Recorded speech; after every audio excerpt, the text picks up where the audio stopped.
guys, we got to get moving. It's time to get into this first map of this best of 3. So thank you very much for the analysis going into it. And the commentators are waiting on the other side of this break.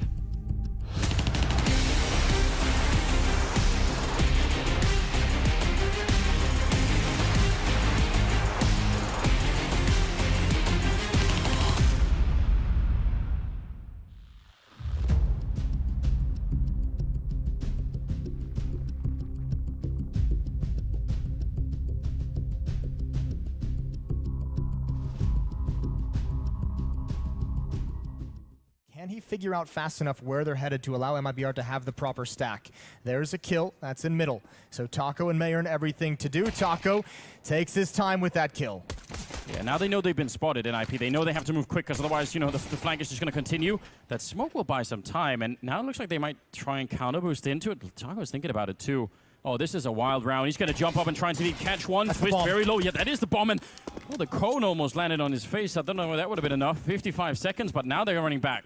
And they're basically running on top of each other. They know exactly where this is going. Lecro's already got the angle. What a shot from Taco. Turns that corner with the quickness. He can add another. Plopsky, narrow angle, another headshot. And Taco's pulled MIBR right back into this. He's got just one more kill to find, and it's 15 HP on Twist.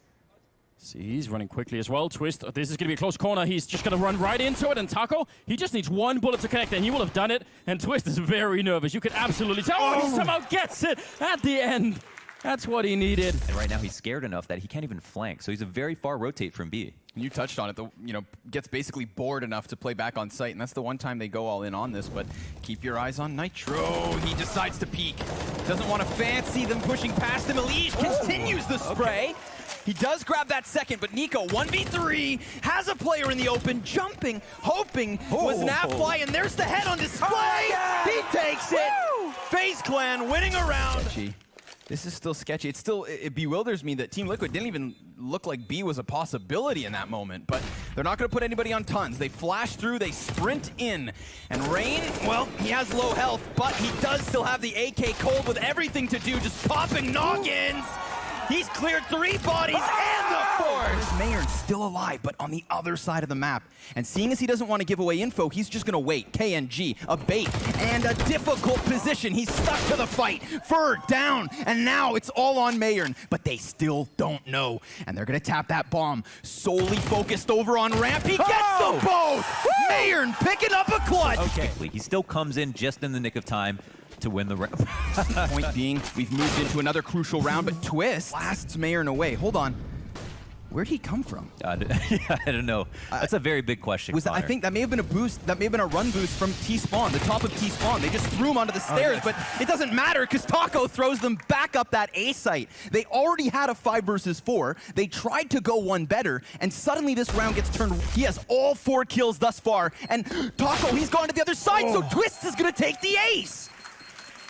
Oh my god, the defuse.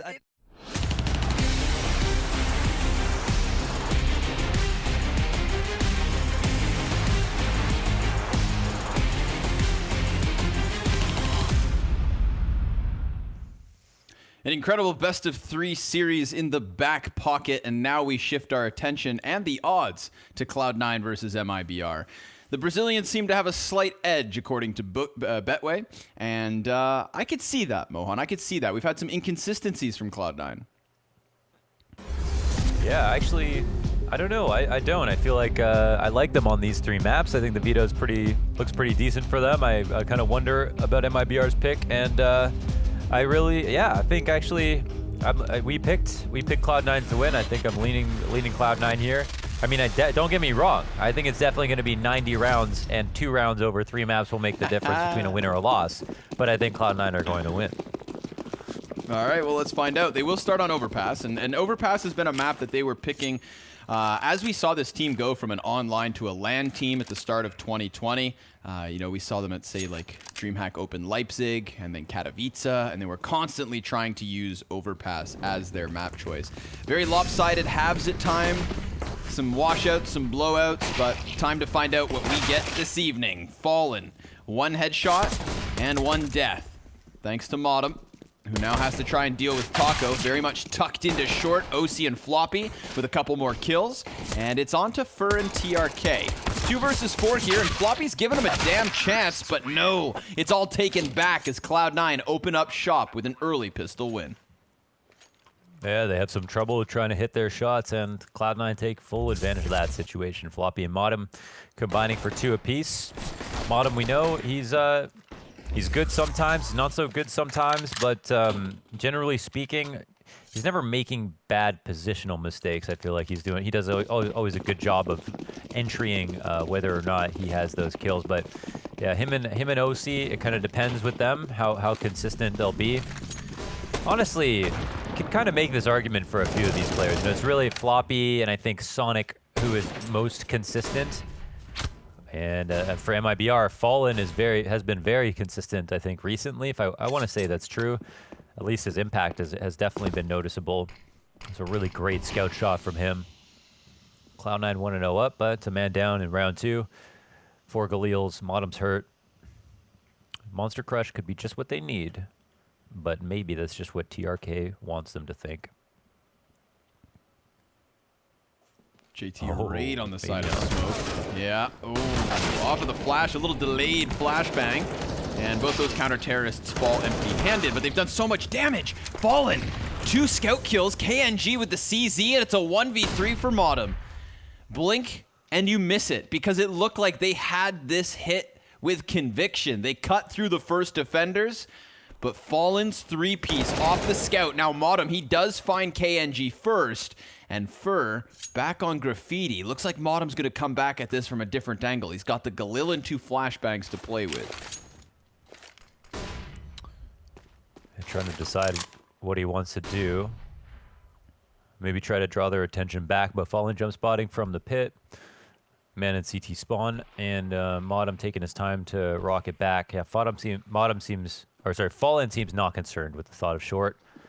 For potentially eyes on it. Oh, there was a chance. Definitely a good try. You know, got some damage in there. Fallen very low, 12 HP. But the tide rocks back, and MIBR pick up the second round. What's that? Sorry, bro. I've never... KNG's wearing a bucket hat. I don't know. I don't know. I call it a bucket hat. Yeah. Keep an eye out. It's like the new one, from the Smiley collection of the Blast just released. But it was like a fisherman's hat, right? As a bucket hat. Derailed you. Yeah. Fisherman's hat. That's it. Bucket hat. No. It's called a bucket hat. Yeah. Yeah. All right. Well, then I'm not too crazy, but excuse me for derailing your train of thought, Launders. It was very crucial to explain. I was rambling, MIBR, honestly. Rambly babblies. Cloud9 fumbling, not being able to convert the pistol. That's a scary look. I mean, I don't know if I can physically handle too much back and forth Counter-Strike. Triumph kind of drained us.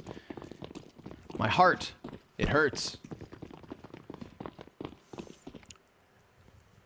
The heart of NA hurts, I think, but at the same time, like, it was such a good match. I feel like I wouldn't. It was so fun. It's not one of those games where I feel like, yeah, it was a hard-earned victory, no matter what. So great performances, and yeah, I can see what you mean. This game should be no less exciting. It's a tight veto. It's a close matchup.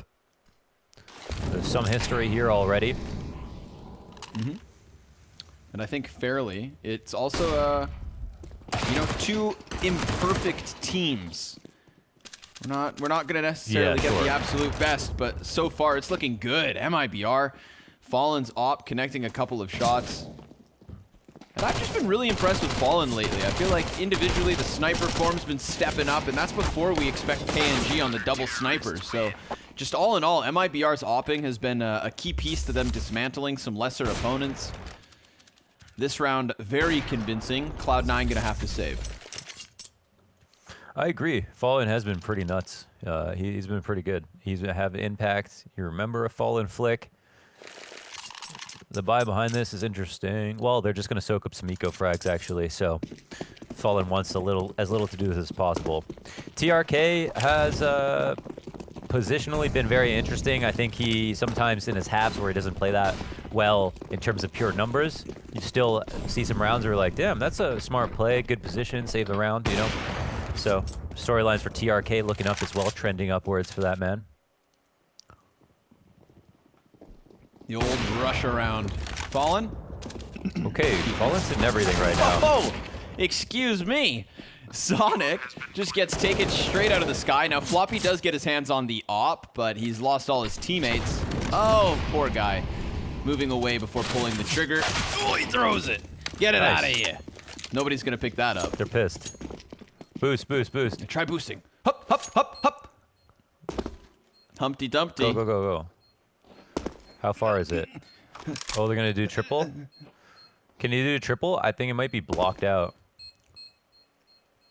Come on. Come on. Did they see it? Come on. Yeah, it's in the bush. It's in the bush. Oh. Come on. No. Oh yeah, gone. he's got it. Like he's like aimed right at it. It's just too far. Yeah. Well, great job, Floppy. That's too funny. Nice shot by Fallen on Sonic there. Would have been interesting to see if they had a couple other players with a bit of space in the post plant, but no frags for Cloud9 after the fact. Still just reeling back from winning pistol and then losing from there out. So MIBR 3 in a row, but we've got the first official gun round coming at you hot.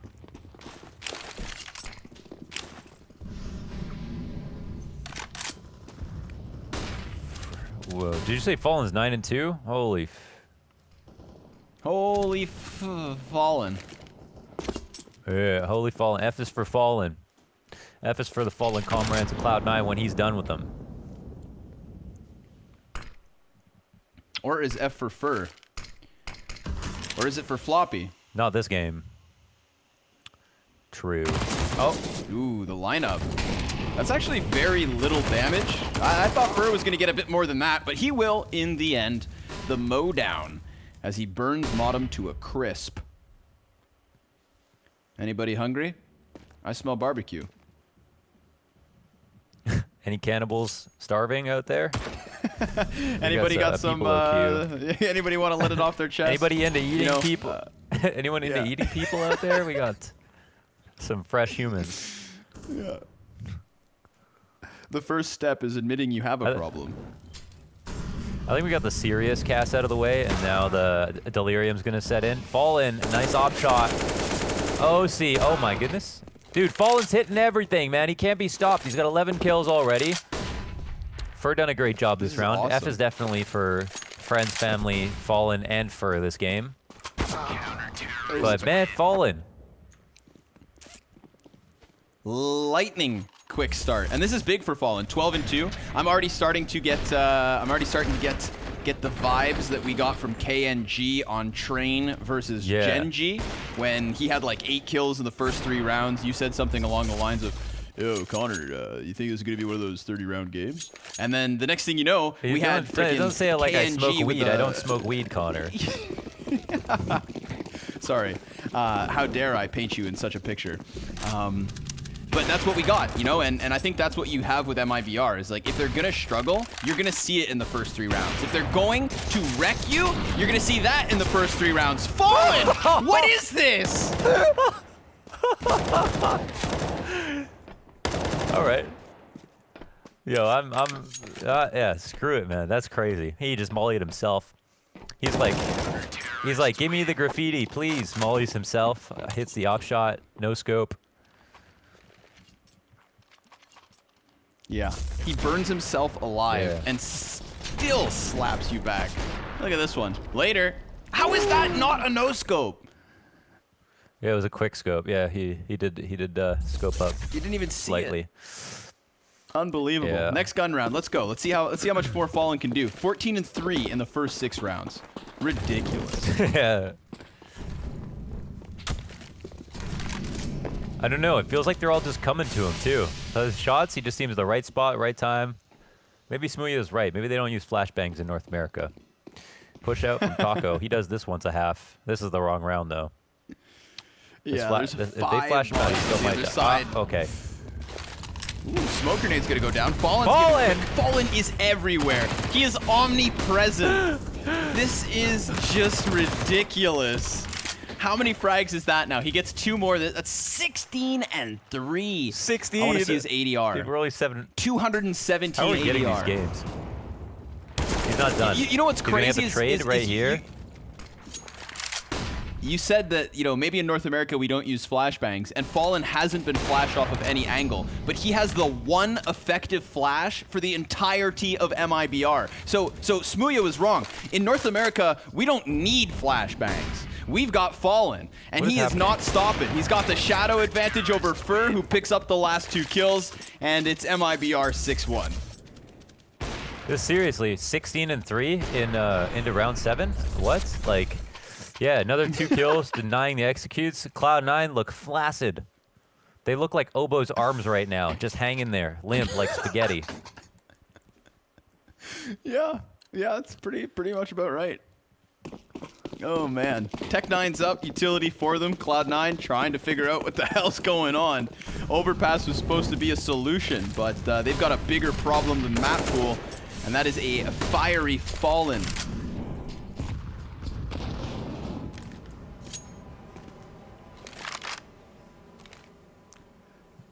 As the TRK sitting over here thinking to himself, like, what do you mean, Mayor? This isn't so hard. Look at it. Just 2 easy kills over towards this monster side. Almost the 3rd one even, but these pistols are going to start working him back. Taco, he's got the cover of the pillar. Extends, doubles up, and almost the triple. Fur's going to lend a helping hand. Hey, dude, we're going to get out of here on time at this rate. I know, right? I can't believe this is such a stomp one way. I mean, we are spectating a lot of MIBR players getting flashbanged. Like, Cloud9 are definitely throwing flashes, but it's like right before the flashes, and then while people are flashed, no one's actually getting peeked, and then after that, there's more kill. Man, KNG looks like, what is this webcam, a camcorder from the 90s? He's wearing a bucket hat? What is going on? Maybe time you have traveling? To hit record on that thing? This is... Yeah, this is major winning MIBR. But to contrast the flashbangs, someone hit the rewind. 31 enemies flashed for Cloud9, 4 for MIBR. Okay, and yet 31 enemies flash and Fallen has 16 kills, like just straight up op duels. So yeah, they're definitely throwing flashes. Unbelievable scenes. But we are only 9 rounds deep, and I've learned something over the last few days of watching North American Counter-Strike, and that's that you never see it coming. Those 30-round games, they slip up on you. See if Cloud9 can change the tempo. I do feel like they have been playing pretty fast, so maybe a little slowed down round will do them some good. No, I'd like them to keep going fast. First of all, it's really fun. It feels like that's where Fallen's shining, and I'm trying to see Fallen break some records. And I mean, it is Cloud9 love to do that. They love to go fast. They are the Sonic. They have Sonic. Sonic's on their team. I was gonna say they're Sonic of NA. So they literally have a player named Sonic who also likes to go fast. So long control here for C9 and a boost up. Is this going to be another farm round? Yeah, that's OC down. The off is out. Swift pick. Oh, peace. They're a good combo right now, man. These guys, they're the burger and waffle fries.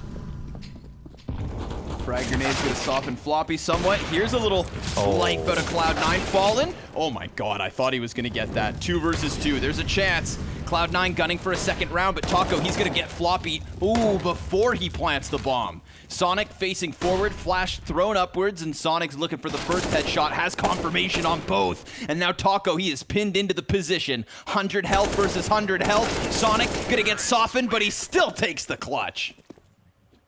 Yo, nice 1v2, and also the kill on Fallen, the critical person to kill, of course. Man, half winding up for 12-3. Yeah. 12-3, Fallen 18-4. This A hit almost fell flat, but yeah, the 1v2. The trades are good up until this point. Nicely played by Taco to deny the bomb plant. Cloud9 very fortunate to even grab that. Was good good defense on the site. Very fluid looked like from MIBR to pull off that boost. Kind of went off without a hitch. Denied OC from pushing up.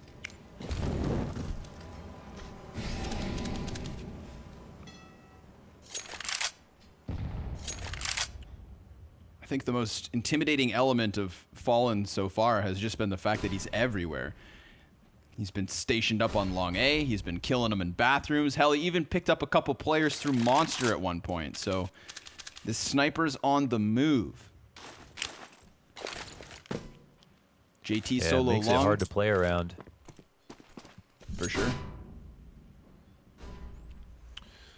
So Cloud9 look like they're grouping for that monster hit once again. We've got a player. Oh, wow. Nice kill from JT. Wow. Fur was totally waiting for him. Fallen looks like he might trade that. His scope is coming out. He's probably going to crouch peek. And oh, okay, JT. Damn, whole A defense that was there, designed to wait for him, comes through, and he beats them both.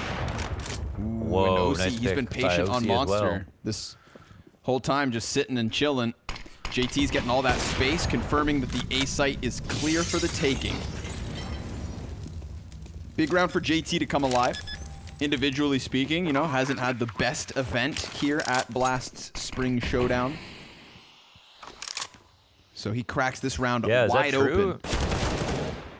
Is it true? I think it's true. I'll double check, but I said it, so it better be. Yeah. Let me check. No, I believe it. I heard. I think I heard the Death say that as well, and I was just thinking, wow, I feel like we've spent so many games talking like about that's how not JT normally was the doing good case. stuff. Yeah, but I also do remember a game where he wasn't getting kills, but he was still playing well. But yeah, no doubt. Aim-wise, he shouldn't have been able to meet Fur or Fallen in that situation. Felt like they were both going to kill him. Yeah, he's not averaging the best stats across the group stage. He was a 0.64 rating versus Triumph, 0.81 versus Evil Geniuses with Modem beneath him, and then also the bottom statistics for the game versus 100 Thieves with a 0.78. So he's had multiple games where he's you know more than 10 in the red. It's been rough, but we know he also has the difficult job of calling, and we know that this isn't normal for him either, you know? So I don't want to beat up JT while he's on the back foot, especially when he's winning rounds as seen in the 10th. Sonic, JT, taking turns, winning rounds. We got a small pause.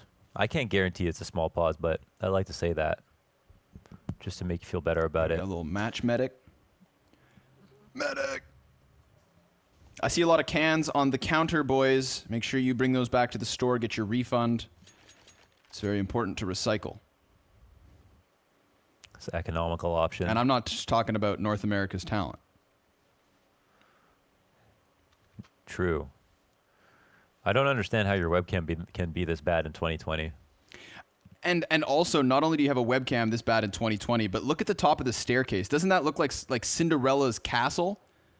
He's got the double railing. Oh, we were looking at Cinderella. You know, to be fair, that is the Cinderella story of Brazilian Counter-Strike. What was once thought to be the lost prophet has returned under the shoulder of Fallen. He's protected now. And he's been thriving as well. We've had some pretty good performances from KNG. I mean, I say that while he's currently 2-6, but with 30 frags between Fallen and Fur, KNG doesn't need to even open his eyes so far on Overpass. True. All right. Well, by a stroke of miracle, Cloud9 have won 2 rounds in a row after Fallen death matching for an entire half. Round 11 now as we wrap up, and we'll see Fallen's back on it. Back on his BS. Stairs control here taken by Cloud9. It's a nice place to get through. There's no one at the top of the stairs. Fallen's the lone man on A. I should probably say that with gravitas. They're still Fallen on A. Can you do it again with a little echo? They're still Fallen on A. Let's see what he can do. He's got an entire team ahead of him and nobody behind him. He sees the trajectory of the utility come over the top of the smoke. He's ready for a boost. This is very tunnel vision at the moment, but he starts to feel the pressure here. Flashbang out, and another smoke up and over. Fallen still not calling for a rotate. He's gonna go for the long peek, shuts down JT. Now this gives him a little bit of space to play. Floppy's gonna go through the fire up close, barrel stuffing him. So only the single kill here from Fallen, still adding to the tally, and that rotate got in position fast enough somewhat. Whoa, a banked Molotov actually flies off of the truck, misses the mark. So in this case, Modem, he's not forced forward, he can hold. And Sonic also posted now that they're in the post-plant position. Of course, first contact, down immediately. That's a ripper of a headshot off the AK. Counter-Terror is gonna scramble now, trying to get into this bomb site. Sonic's pinned in from 2 positions, and the CTs have a man advantage back. On top of that, smoke, flash, they could stick this defuse if they want to, but right now they're trying to fight versus bathrooms, and that fight's not going well. TRK, he's got the cover, and he gets the first kill. He's gonna try to stick this, and OC needs to get him off. 1 second, last chance, and TRK takes it. Oh man, after all that OC did for them, after the gracious gifts of those 2 kills, he still can't win it. I don't know what his sidearm was. Maybe it would have been worthwhile to take it out after the first shot, but he risked it all on that scope shot. And we talked about flashes. You know what, man? Cloud9, they've been throwing flashes. They've been really flashing everybody here. It was Fallen to get in the middle of it. It makes it more impressive. But here, they flash him off and kill him. No problem. Weird to me that Floppy didn't take any damage. I thought Fallen threw that Molotov straight down at his feet to try and protect the long push, but it seems that there was a way through it. Small detail. Oh yeah. Didn't notice that. Versicle. Ooh, they see him. They're flashing over the top of the rock. They're definitely, they're throwing flashes for sure. I would love for somebody, okay, listen, if you really have nothing else to do, okay, and actually I don't even know if you can find out this stat, but I would love for somebody to go back and find the maps that Smooya was talking about when he said he wasn't flashed once, and just calculate how many times he was actually flashed, okay? Is he a liar? Is he an exaggerator? Or is he dead on about the lack of utility usage? I'd really love to know. Look at the flashes right now. They're fantastic. Some fantastic flashes. Yeah, really great flashes, honestly. I'm just hearing nothing but flashes to be real. They're gonna get the bomb plants. Both players dead on the site. Yeah, MIBR. Wow, this game has really turned on its head. It felt like Cloud9 were looking lost and confused, getting bullied, battered, bruised, and now this is Cloud9's show. Okay. Figured out the solution. The bullied kid has turned into Bill Gates, and now he runs the corporation you work for. That's what happened with Cloud9 just in this half.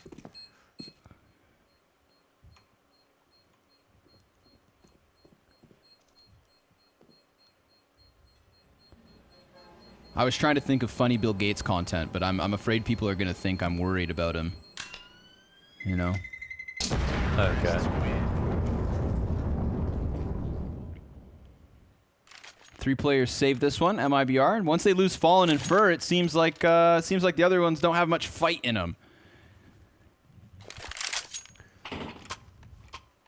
Yeah, no doubt. They're doing so much of the killing, actually.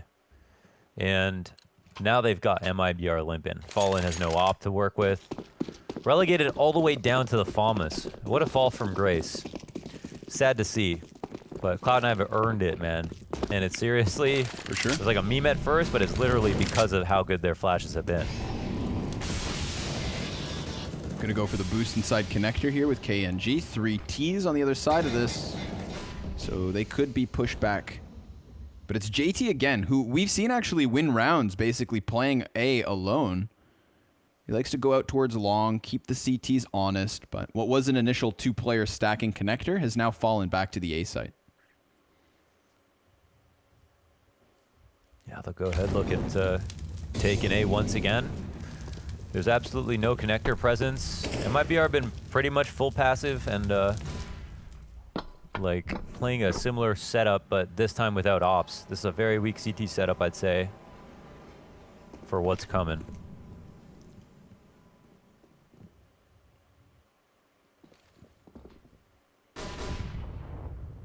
More flashbangs. Furry's gonna go for the peek on long.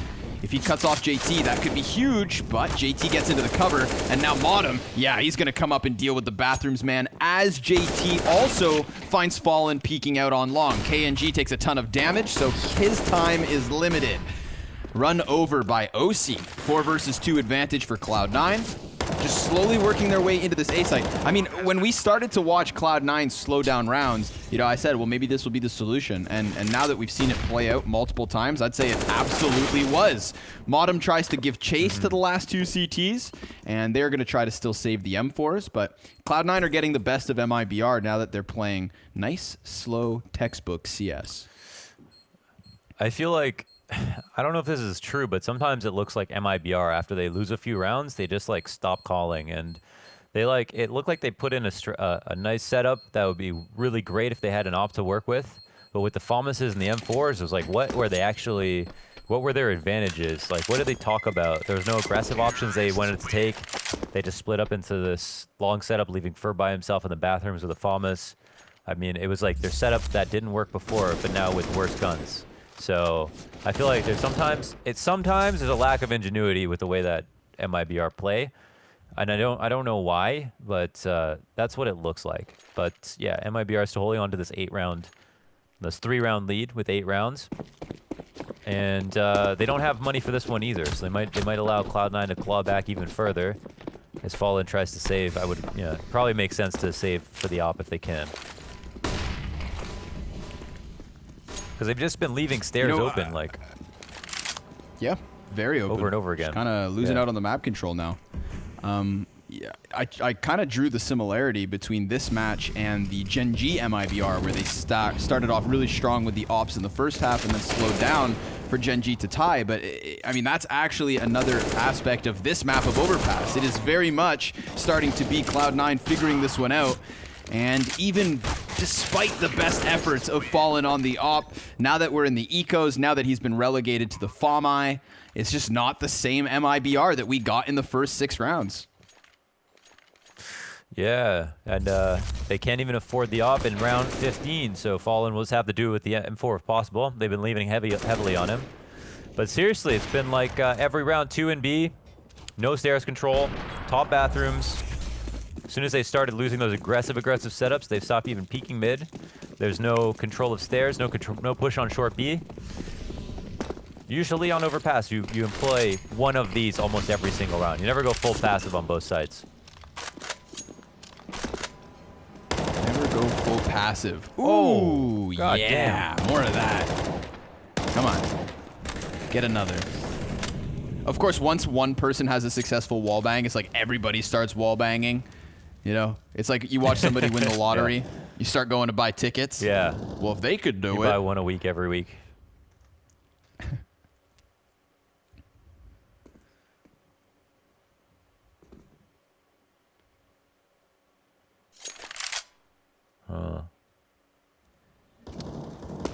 JT by himself. Another one. Oh my god, don't tell me he did that again. Was that in the stairs? Isn't it in the stairs as well? Yeah, holy. I don't know. I see bullet holes all over the place.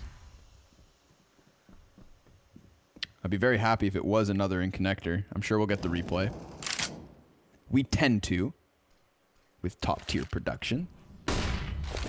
Fallen gonna drop a smoke on elbow, tucks inside of the bathrooms, and there's a world where OC goes by him, but OC decides to come check it, and that pays off perfectly. All the while, we've got JT getting closer on the bank, so it's just Fur on the other side of this one. KNG gets cut off by Floppy, and another headshot coming in from Cloud9. I mean, they've just silently put together a very good half. It started with the pistol, it was then 7-1 to MIBR, and we're about to finish this 7-8. Still a lead for MIBR, but not nearly the half that could have been. It looked like Fallen was going to drop 40 frags and just grind Cloud9 into the dirt. But a final attempt here from TRK, 1 versus 2, low health for JT, another effective flashbang, and TRK is looking for it. He sees the one player, can't do anything about it till now. Time into the last 10 seconds, he's desperate, he's looking for the peak, and OC's gonna give it to him. Op shot through the chest, a 7th for Cloud9. That's ridiculous. 6 of the last 7 rounds, all to the T side. There's that second kill from KNG. Perfect timing versus Sonic. Folks, please join us after the break for the second half of Overpass.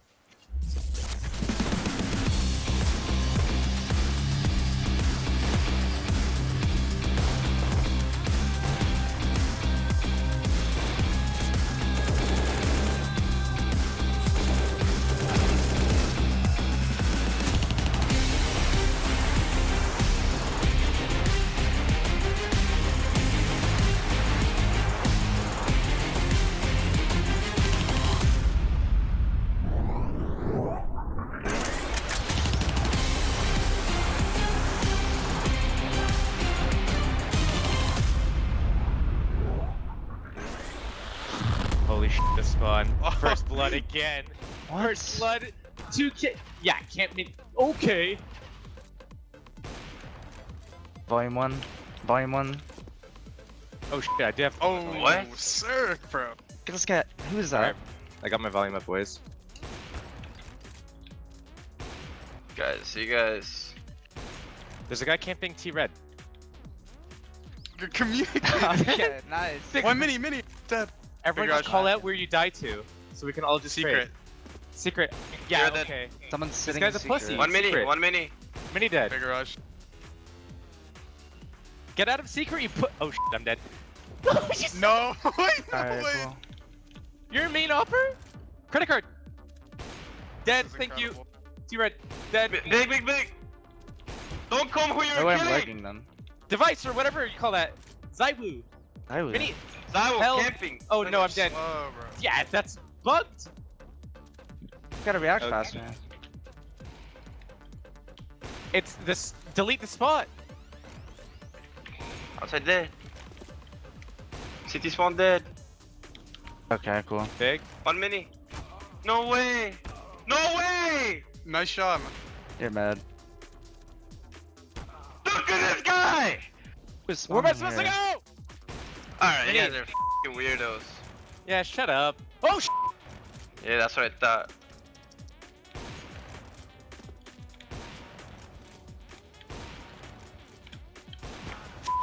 Incredible campers. Incredible campers. I just killed 8 people in 2 seconds. What do you mean? I'm just camper? running around, man. We're not camping. I'm just happy you guys are having fun. Dude. I'm just dying in the open. What? Camping T-Red. Yep, T-Red. Yep. Dead T-Red, baby. Yeah. What do you want me to do? Run Nice across shot. the fucking map at you? Okay. Yeah. Come on, little pussy. Bro, I can't even. Yeah. Man.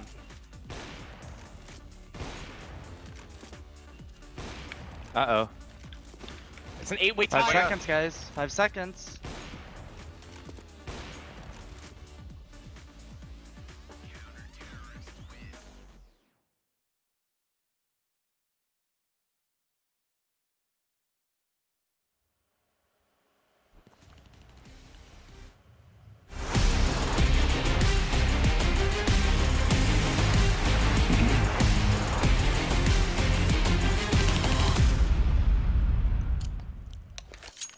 An incredible start to the first half of Overpass. MIBR weaponizing their leader in Fallen on the op, but Cloud9 silently show some resilience and sneak 7 rounds on the board. So a T side that's, well, pretty respectable at the end of the day. MIBR swapping over to the offense have a slight lead and what looks like a quick B to kick off their T side.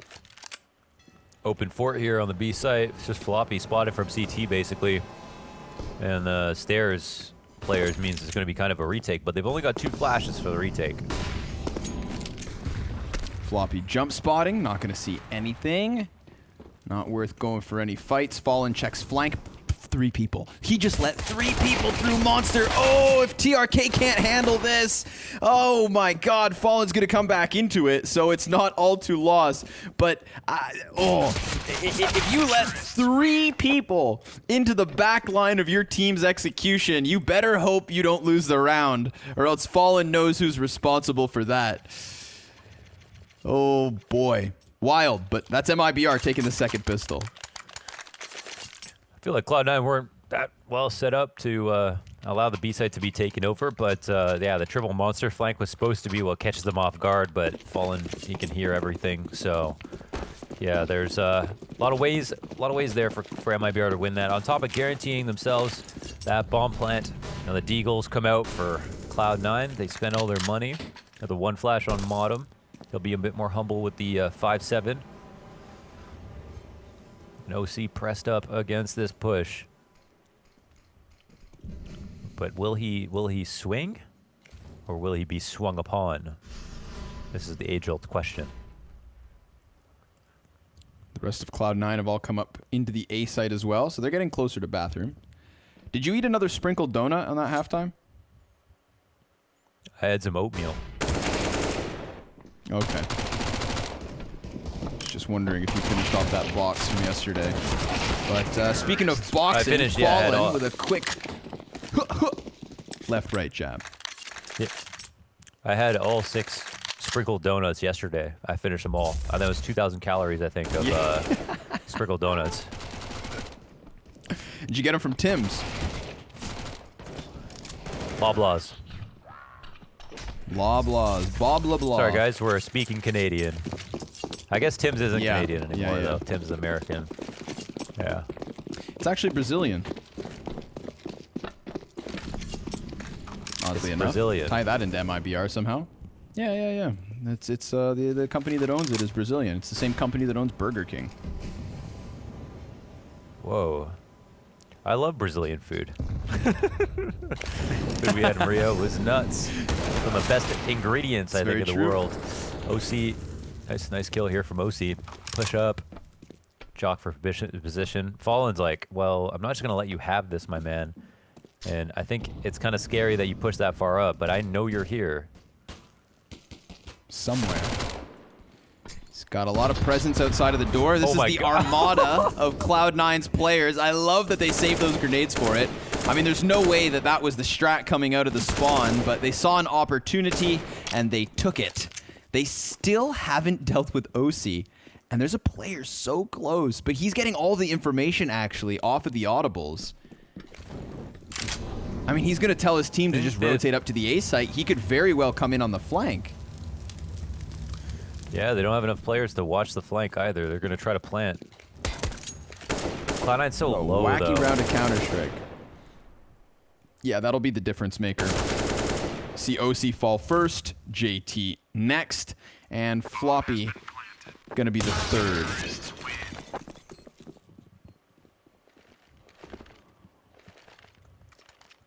Yeah, cool to see that kind of improvisational nade combo here.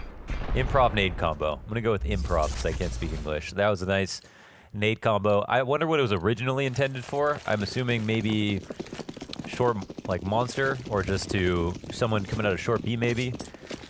But perhaps pushing off short. Smart move. Yeah, full buy up here. OC looking to go up top. Legs a little bit short though. Can't make it up. And then he decides to retreat, not wanting to stick around for that one. Floppy deploying a follow-up smoke. So this is going to buy time for Cloud9. Imagine if they were adventuring around the map here, gathering information like sticks and stones. But the resources are thin for Cloud9 in terms of information. Still lots of grenades to burn off the clock. Keeping these T's pinned into Monster Corner. Just chilling. Holding off. Eventually there's going to be more players from Cloud9 coming down to the B site. They do have 3 at the moment. And deep line of sight actually in top middle. So they've got eyes on the top of the connector. And I think off of the utility. Ooh, they all line up. Sonic 2 frags for him, looking for a third as he goes in for the repeat. He deals with the player in the back as JT snaps another couple necks. Cloud9, 8 rounds. They're now within 3. That'll never not suck to get mowed down inside the monster tunnel, but this is something that happens. And we have a lot of high praise for Cloud9's flashes. There's more great flashes that come their way inside a monster on the CT side here. So pretty strong hold by Cloud9 overall. Kind of a crazy round. Interesting. The establishing round of the second half goes towards Cloud9. Strong starts for MIBR on both halves. But a powerful comeback after that first half to shake him up a bit. Fallen has absolutely cooled off, but still, you know, 22 and 12 so far in this game. Unreal. However, to be fair, you know, we did see him at like 18, 19 kills pretty quickly. And that domination he was throwing out did kind of come to a close. It's at least slowed down for now. MIBR not going to slow down here because they feel they've got the opening hit on the B bomb site. Taco didn't see Sonic coming. Floppy's by his side, so this is 2 CTs playing behind the pillar. Excellent 3-piece for Sonic. The one-man army on the B hold. Fallen finally getting into position with Fur. These have been the 2 successful players for MIBR thus far. And Fallen, ooh, he's caught trying to get control of the bomb. Fur also empty-handed at the end of it. This is the thing is sure, you could have had a lights-out performance from Fallen and Fur to start, but everybody's contributing here for Cloud9, and that's clearly taking control of the game. Yeah, good point. He's more and more impressed by Sonic every time we watch him play, I feel like. Rifles, ops, you name it. He's putting up big scores these lately. And yeah, it's only 14 on that in total, but it's 4 kills in that 1 round alone. And it's earned Nico out of MIBR. Whoa. TRK, then KNG, just eating grenade damage. They don't have many tools to work with. What's that? OC swaps back with Modem. Okay. Go for the boost. Oh, not a boost. Excuse me. Just Modem chilling on the benches, waiting for his turn. And he body bags a couple of players. He even gets the bomb in front of him, so now there's also a large collection of information for him to play off of. Another frag before OC gets the last one. Cloud9 within 1. This Overpass pick is working out for them. They have been in full control since that first 7-round spree from MIBR. Yeah, that's true. Yeah, I think that's a good way to look at it. Now, for MIBR, what do they do? What do they do is the question. They like that simple contact monster play, but it didn't work out too well. They're probably a bit scared of what Sonic can bring to the table. I wonder, are they going to test it again? Actually, yeah, it looks like they might. Maybe they feel like it went wrong for a different reason than what we saw.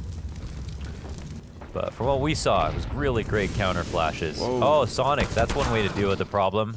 However, stairs control once again for Cloud9. This time on CT side, ends up paying off. TRK, where was he to cover this if he's here now? Where was he? Yeah. Oh, well, he almost lines up 2 bodies here at the bottom of connector, but that is a big question because Fur ran up short as if it was completely clear. The only reason Fur dies, of course, is because the door has been blown open, but if that was never communicated to him, and TRK didn't seem to be watching the angle, unfortunate. We'll have to get that in the replay, see what exactly went down. But for now, it's Taco tasked to entry. Up close, he drops Floppy. And because of the early grenade damage, Sonic's not supposed to be doing too much. But with 2 health left over, TRK 1v4, they hear the audio of the damage, so he's done. Sonic survives somehow, even finishing the round with the wallbang frag. We are all tied up at 11. And you would have never known, if you came in at this point, just how dominating Fallen was at the start of this map. Yeah. It's been a long time since that. It already feels like Cloud9 totally looked good. But I have more questions about what MIBR, what their game plan was, more than how good Cloud9 looked. I think that initial triple nade, you know, that could have set things off right. But JT, open line of sight on Fur in short. Plus, the bomb rotated around towards stairs as well. So now I'm wondering why the bomb is rotating around to stairs after they had 3 outside monster, no A control. If they were changing the plans or trying to crush stairs or something. But they didn't have a way to deal with that short stairs crunch. And then went back to monster, ultimately. And Sonic, after all that, 14 health, I think, after those first 2 nades. And then 2 kills. First 3 nades, and then 2 kills despite it. 2 3K rounds? 2 3K rounds this half, I think. 2 3K rounds. 1 CZ, That's 6 1 Ks. Tech 9, 2 Desert Eagles, P250, 2 Flash, 4 Flash, double smoke. I've listed off a long list of tools, but none of them too intimidating, even in their totality. Not compared to what Cloud9 have in store for us.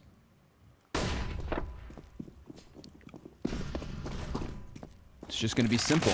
Rush the A-bomb site. Try to fluster them off of the bathrooms. Let's see OC on the combat op. Just the 1 kill. There is an open route here for the T's. MIBR, they could just run up, go for the bomb plant. They'll eventually have to deal with Modem, and he dies to Taco, who is on the op. Ah, a bit of a delicacy, the Taco sniper. Here's Fallen behind enemy lines, looking to seal the deal on this one. Floppy and Sonic coming in for the 2 versus 3 retake.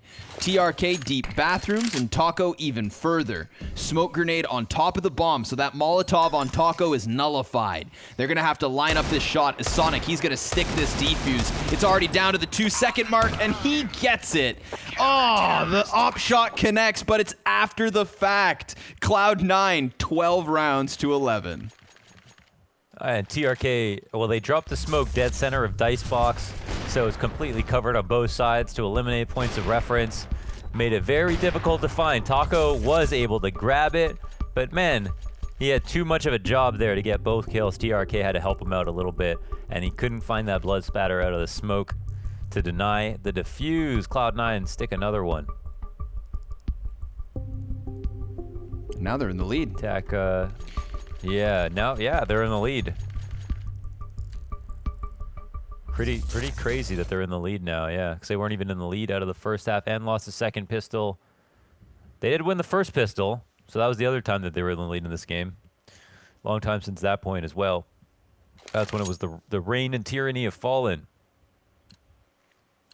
Yeah, if you had come to watch the first 10 rounds of the map, decided to go make a sandwich, and then returned and ask yourself how the hell you got here, well, it's because Fallen, who absolutely took control of the entire server at the start of this one, kind of cooled off a bit, and Cloud9, they just resorted to a much slower pace in which they have been figuring out MIBR round after round. But this is a crucial one. We've got guns on both sides.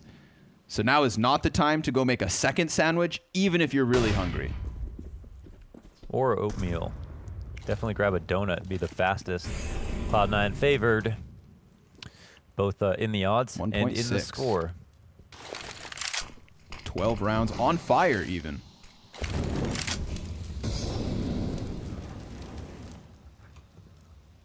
You've just ignited. Ooh, nice shot. OC able to flick up onto TRK, but it's not the kill. You know, we have to give him praise because he lands it, but he's not going to feel rewarded because had he just established the 5v4 off of that, delicious. Little exchange of utility going down on the A-bomb site. OC is looking for a target, but this is a dangerous game, especially as they've just lost a player over on long A. JT at bat, down. And OC, with minimal health, has a lot of pressure to try and alleviate, but Fur, he's going to continue forward off of the elbow, just body bagging the entirety of the defense. Everybody's dead other than Floppy, and MIBR, they've solved it. Finally, after that 3-round start, at the beginning of the T side, 5 in a row for Cloud9. That's put to rest. They are as quickly extinguished as they ignited on fire. Taking A seems a bit better. OC seems good. Modem has died a couple of times now at long, unable to get a kill. Maybe has gotten one. He's tried to play for himself, drop a smoke there. It's pretty maybe predictable the way that it's played. But it's kind of the optimal way to do it. Even saw how Fallen played that same way Modem is, except Modem's got the rifle as opposed to the op. So maybe if they supported him more towards long, they'd have a better setup for both him and OC. But then they'd need 3A, and that obviously leaves B a bit wider open. But at the moment, I feel like MIBR should be scareder to go B than A. The B site holds have been fantastic. Very true.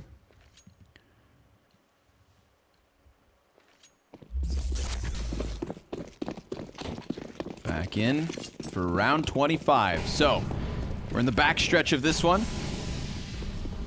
Fallen did say this was, excuse me, not Fallen. Thorin said this was going to be another 90-round Almost series. the same. And, yeah. Oh my god, Modem. He's still alive here. Flashbangs are going by him, but he hasn't been checked. Oh, a little labored spray down. Good for the second kill versus TRK. There's the cover from OC's sniper, and it looks like they're just going to hammer this one home. He re-peeks with the USP. Tippity taps back at Fur Taco 1v5. And he has lost so much health already, not to mention all of his teammates. He's swapping over to the sniper rifle. This is a new version of Taco, one you don't see too often, so, well, you don't get to see it at all. Yeah, all alone. Died alone. Sad. Very, very sad. Nice Modem. Nice play from Modem. This was kind of, you know, when Maniac was talking about Fur on Overpass, this is how he would dominate, pushing up to the fountain on most rounds, getting real aggressive, and it is a new era. But I think, you know, it's cool that they adapt to Modem, who was having some trouble stopping the pushes on long, and just change it up and made it a forward aggressive A setup. That's worked out quite well. So now they've dealt with their A problem a little bit. It's up to MIBR to try to respond. And this is a pretty good spot for Cloud9 because they're ahead by 1 and within 3 of winning.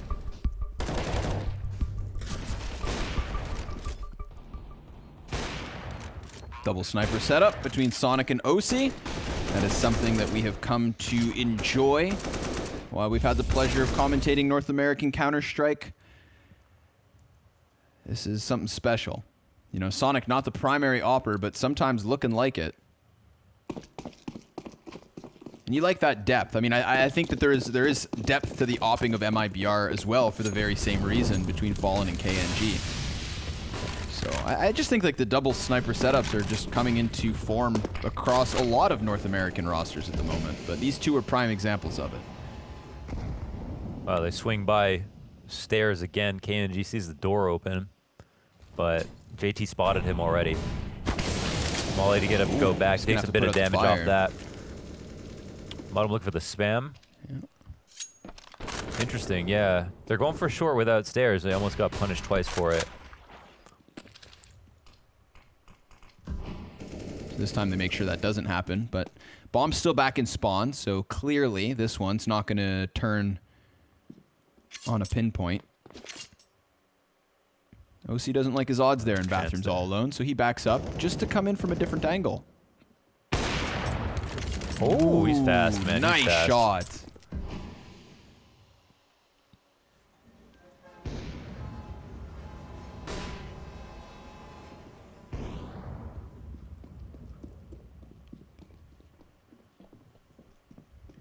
Any rotates going on here? Cloud9, yeah. Bringing people up to the A site. So trying to lock this off before MIBR commit fully to it, but they absolutely will. They've got one trailing along and 3 coming up from bathrooms. A little body block going on here on the front of the site. TRK's trying to make space, but it's just a shutdown. Double kill from JT and another double from Floppy. That's Cloud9, 2 rounds over top of MIBR. This is not the same game that we started off with, but this CT side has been stellar by Cloud9. Yeah, they had a good setup there. MIBR gave him plenty of time to rotate into positions when they were just going to continue forward with their strat. Double op setup sets a gruesome scene here for MIBR. They can't get past the crossfire, and OC makes the whole round. They give Cloud9 the liberty. OC gives Cloud9 the liberty of playing within the site, playing passive by getting that opening frag. So he does a good job in the bathrooms, sussing out that 1 kill first.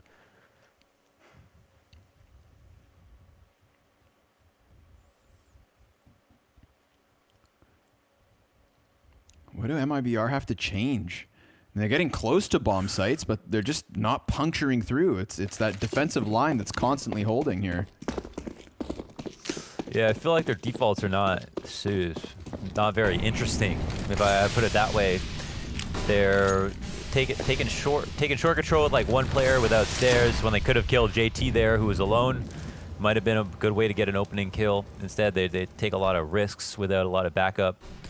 And yeah, I mean, if you default like this, you're gonna run into ops all the time.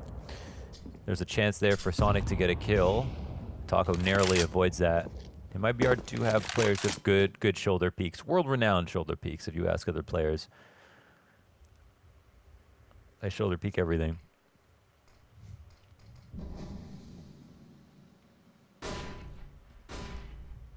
Nobody's going to aggress onto short again. I think Sonic did it once with the op and doesn't want to get caught a second time. Oh, missed smoke. Missed smoke. Oh, Modem's going to try to make the most of it. Dangerous game to play, but Fur falls right into the trap. Wow. And Modem has a flash if he wants to recall to the bomb site, but maybe he sticks around. Oh, shoot. Modem through the fire. Taking a bit of damage here. 3 players up long, 1 coming in from connector. Yeah, it's hard to keep track of this. Floppy inside of Con trying to catch the feet of the 2 players now going through bathrooms. So just trying to split this as honestly as possible, but they've waited too long, I think. 15 seconds over. They're just going to get crunched on. Modem and Floppy a kill apiece. Fallen goes back to clear flank, but the bomb's been dropped and there's nobody here to recover it. Fallen trying to run in. Yeah, Cloud9, for a moment, I mean, everybody felt that awkward moment where nobody quite knew what was going on for Cloud9, but then because the clock kept going and MIBR didn't move, it became way too obvious. Well, now we see why Cloud9 were confused, because even us, who could see both teams, can't even tell what MIBR wanted to do. They had like it was like they were pressuring on A, then someone ran down the stairs, and then I think that's what was information on Modem. But they didn't execute off that, and I feel like maybe MIBR got a bit scared when they got close to the site, because they saw more of the same happening.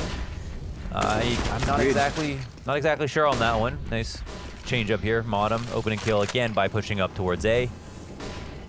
It's very friendly to that, of course, if you have the right flashes. They've had plenty of those. Cloud9, 5 versus 4 in what is going to be the map-winning round, perhaps. Just a methodical clawback. Very technical Counter-Strike. Never looking too shaky. Never looking flustered either on this defense. You know, sometimes you get these chaotic games where it's always boiling down to the 1v1 moments, etc. But even in the retakes on the A site, we've seen Cloud9 just smoke off bomb and defuse. Screw going for the frags. They've just been adding up the rounds. And now here we are in the 28th. 3 map points and Cloud9 man advantage, keeping 2 inside of the bathroom for the time being. This is going to afford them some space down long. So maybe they like what they felt out last round, but don't want to emphasize bathrooms. This could cost the CTs, but they drop another body, and it's entirely now off of the long play that they have to keep this game going. 2 flashbangs, 2 smokes, a CT behind Dicebox, another one up in the bathrooms with a friend to boot. JT gonna lose his line of sight, but they extend right into the crosshair, traded after the first one, and it's gonna have to be Taco and TRK in a 2 versus 5. He's looking around in middle, trying to find some kind of an angle. All the while, Modem gets closer on long. Double snipers in the retake setup. Flashbang's gonna prime Floppy to try and vie control for Bank, of which he takes down Taco. TRK all alone, empty-handed on the hold. Cloud9, 16 rounds to 12. Doing them dirty here on Overpass after what was a fantastic start from Fallen. I'm still a little shocked that that fell off so quickly. Yeah, they won the second round pistol. They won the first half pistol as well. Dropped that after the eco to MIBR. So MIBR won a lot of the easy rounds and still only got this far and had that fantastic start by Fallen. Very strange game for MIBR. I'm really curious to see what the desk has to say about it. Well, we'll be back after the break for that.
I want to talk a little bit to the esports world, but especially to you CSGO pros about the Mamba mentality.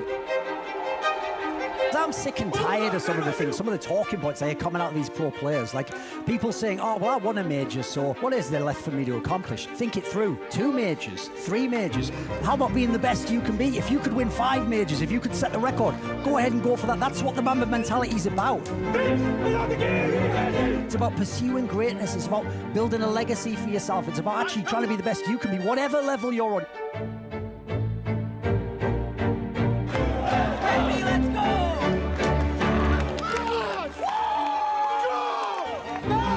How about you actually try and develop your game, master your craft, leave a legacy? One day that money will be spent and all that will remain is your legacy and what you actually did and how you lived your life. How about competing to take what's yours for yours so that you can get that money, you can secure that career, they have something to look forward to in their lives. I die for people who are mine. Will you live for yours? That's what I want to say. Mamba mentality, carpe diem.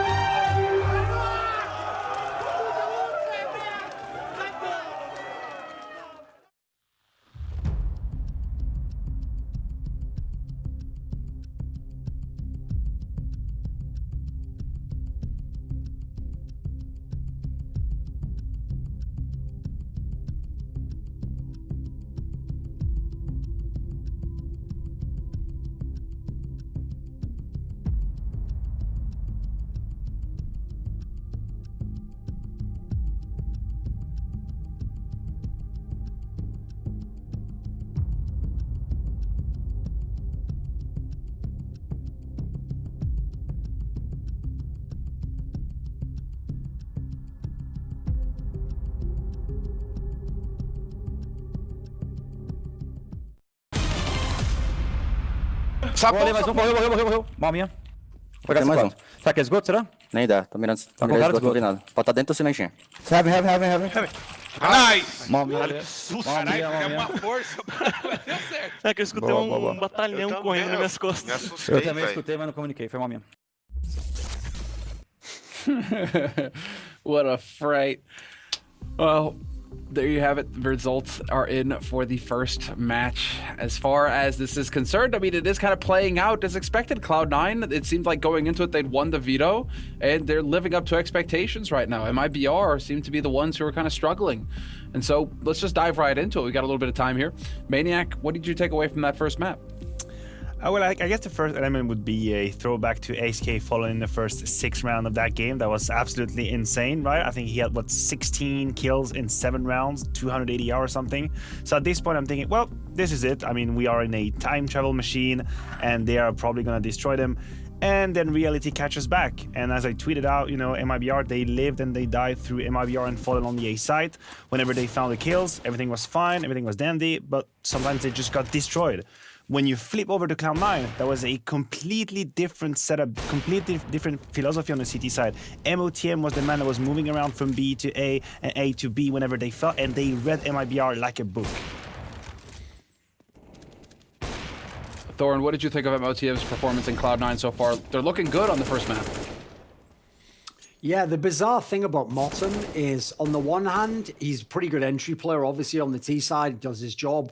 But the thing is, he has that, like, Fur-esque press W religion going on. And so the interesting thing is, on CT sides, he either feeds or he carries the game. That's why he also reminds me of Fur. And in fact, on this map, I thought he did a pretty good job because I can always trust the T side of Cloud9, but on CT side, it's always questionable for me who's going to perform. And I have to say, in the same theme, the guy who didn't deliver, if we were back in the time machine, the king of this map was Fur.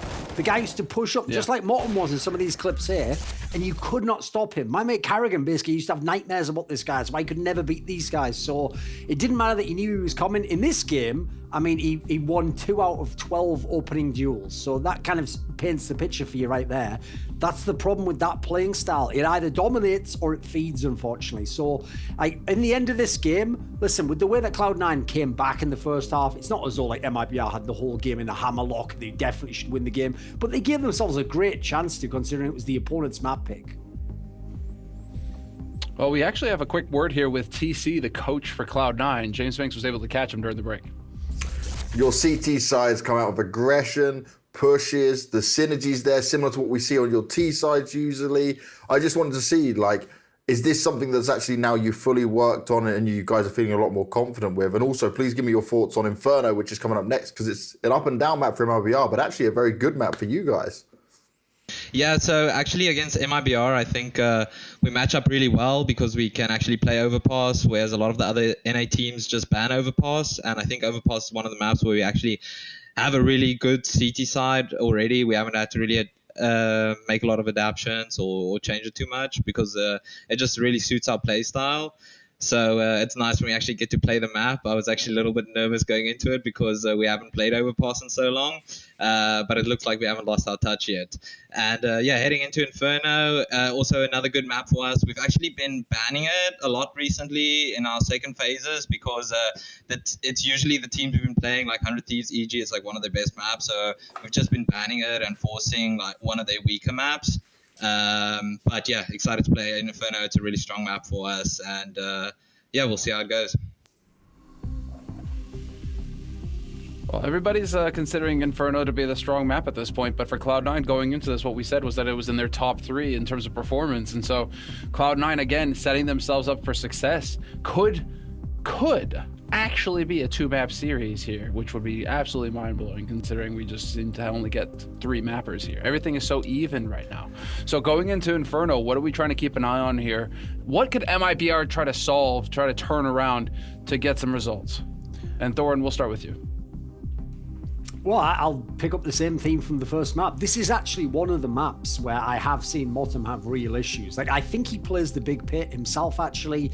I've seen him, again, just not... Like, the main problem is, one of the reasons why he's one of those guys who just pushes W is because it takes a lot of the thinking out the equation. Then it's just about, how do I take this aim duel? And can I catch them off guard? Or is someone even expecting me to rush around a corner in this particular way? If you have to actually play back as you do on the CT side and make reads and bluff your teammates, I think that's a little bit of where he struggles. If he's on the T side, people can flash for him, they can follow up for him. So I would say there's one area. I think the A site, if you do... Listen, there's lots of executes, which, by the way, on the T side, they have a couple of nice A executes to Cloud9. I think MIBR can do a lot on the T side of this map. So I think if MIBR want to make this a 3-map series, I want to see what that B defense is like. If it's beastly, if they're falling and the rest of them are hitting their shots, great. Maybe we've got an awesome series on our hands. If not, there's a world in which Cloud9 can close this 2-0. What do you think, Maniac? It seems like that could be likely right now with how Cloud9 are playing.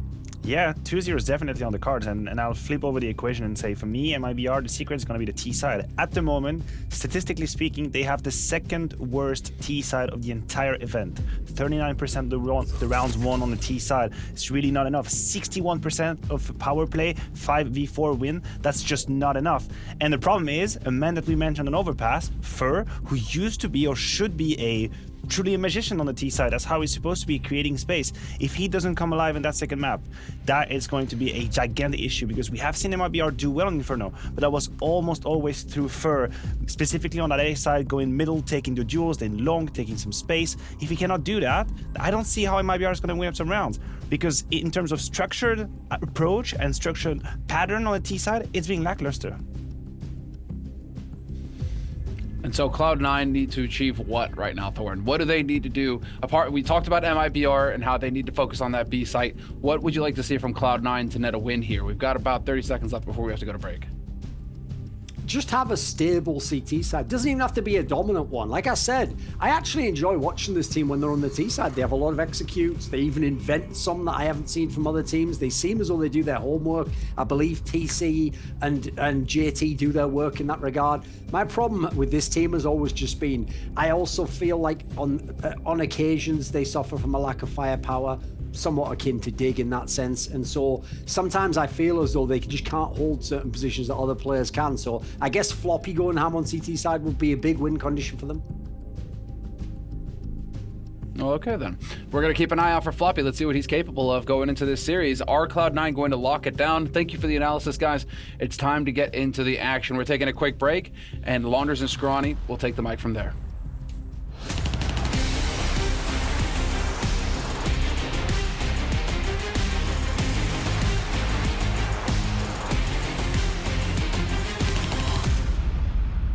they have completely bought into the idea that, you know, fundamental Counter-Strike is the basis for being a good team. Gratisfaction plucks him from the sky. They've got a lot to prove in this matchup. It's 100 Thieves!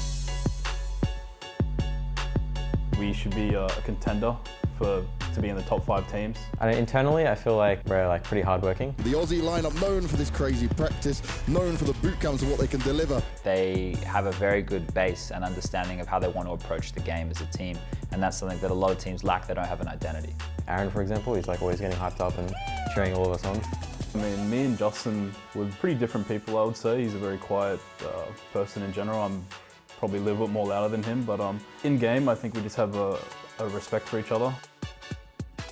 They have a star individual in JKS. He made it within the top 20 players last year, and I know that's actually going to drive him further. It's actually going to inspire him to play even better Counter-Strike. So if he can play better than he did last year, I think everyone needs to watch out.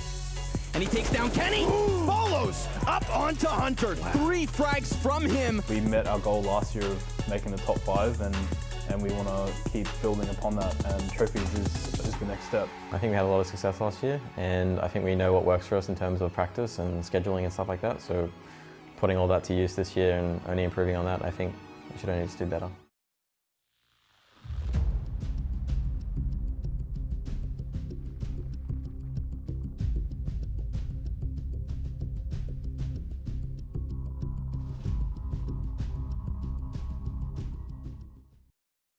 I think a standout characteristic of Evil Geniuses is probably just being super hard hitting in the game.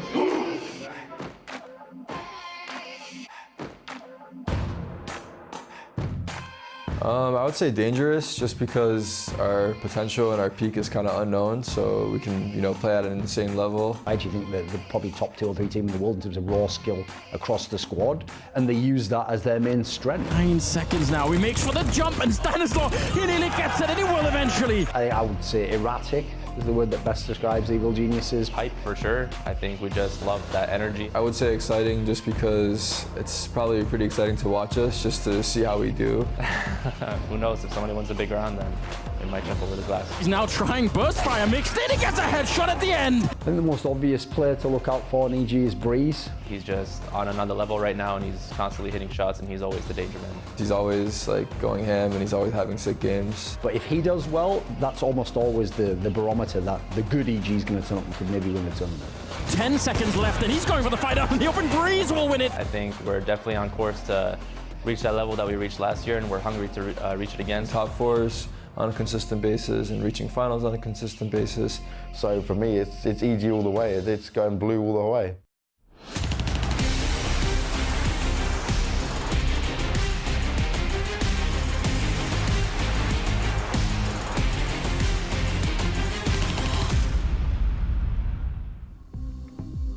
Cloud9 sitting with a win on Overpass in their back pocket, now set their eyes onto Inferno, looking for the 2-0 series. Mohan, what do you think the odds of them winning this map are?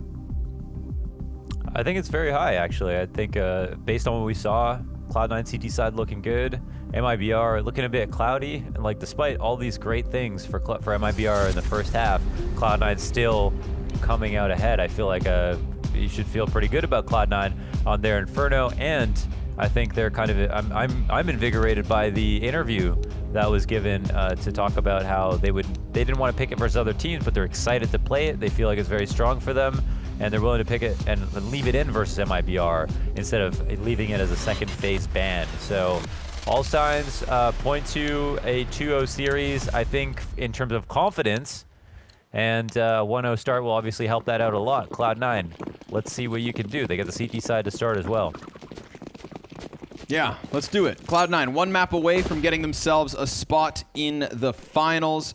Of course, tomorrow we're going to have that Gen G versus Furia matchup on one side of the bracket, while the winner of this one goes on to face Evil Geniuses. And whoever wins, of course, has 2 chances at making it to the Blast Spring Finals. Fallen, Modem, everybody's just trading frags here at the top of middle, and all of that for nothing because it's the good old B bomb site hit.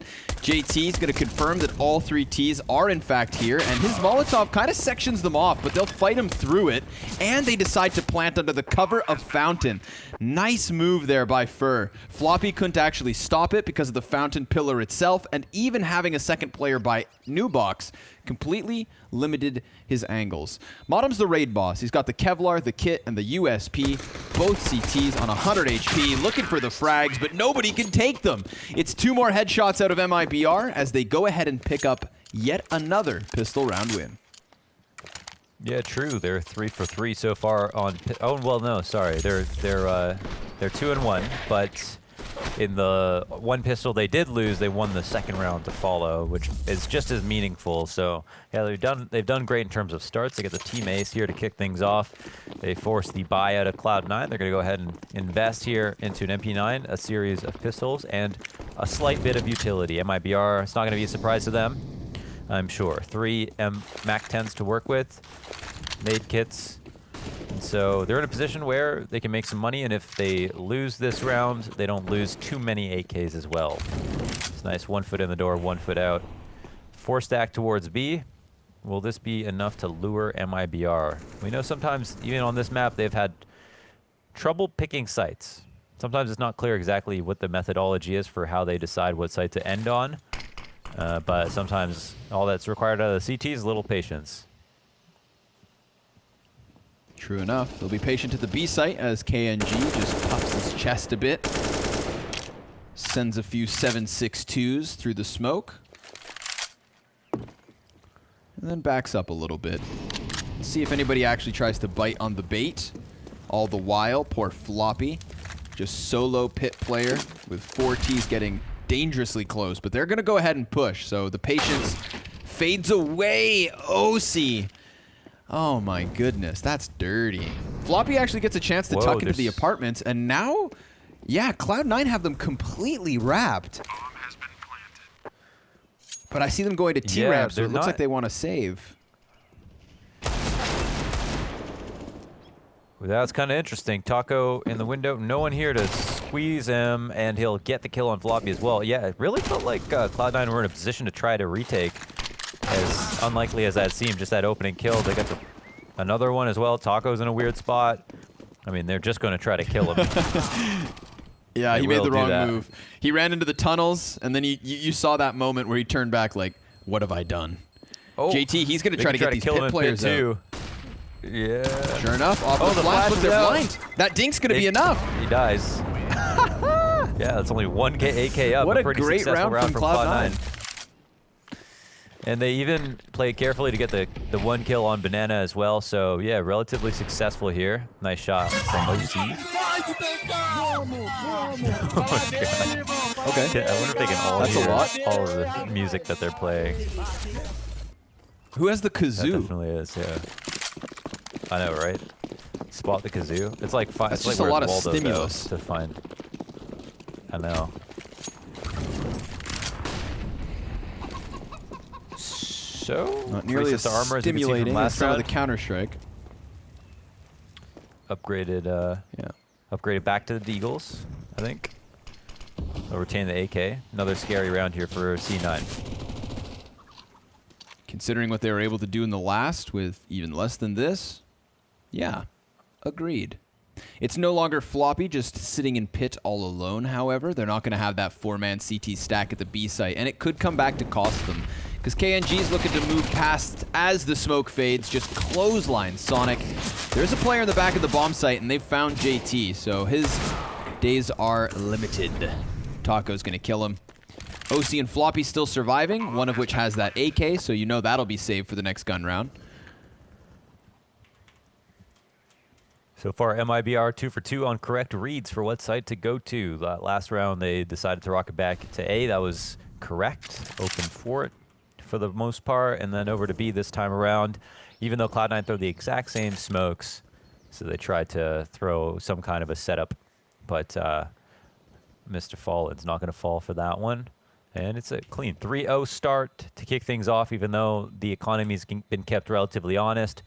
This is a good round to bring that back. Bomb pops off. OC survives. I think I've lost DJ's feed Are you in the same boat, Launders, just to confirm? Or should I fix this on my own? I did for a second. I think now, I'm not sure if I'm on auto director. fixed? Sometimes you can't tell between auto director and DJ. You know what I mean? No offense, but I think I'm on. Oh, Prius is back. Okay, he's back. Just trolling you, my friend. All right. We're doing okay. Yeah, we're good. Thank you, DJ. Hope you're doing well. I miss you.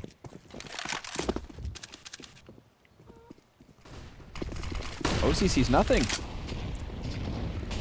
Quick grenades up the top of Banana, and then no casualties from it whatsoever. No damage even.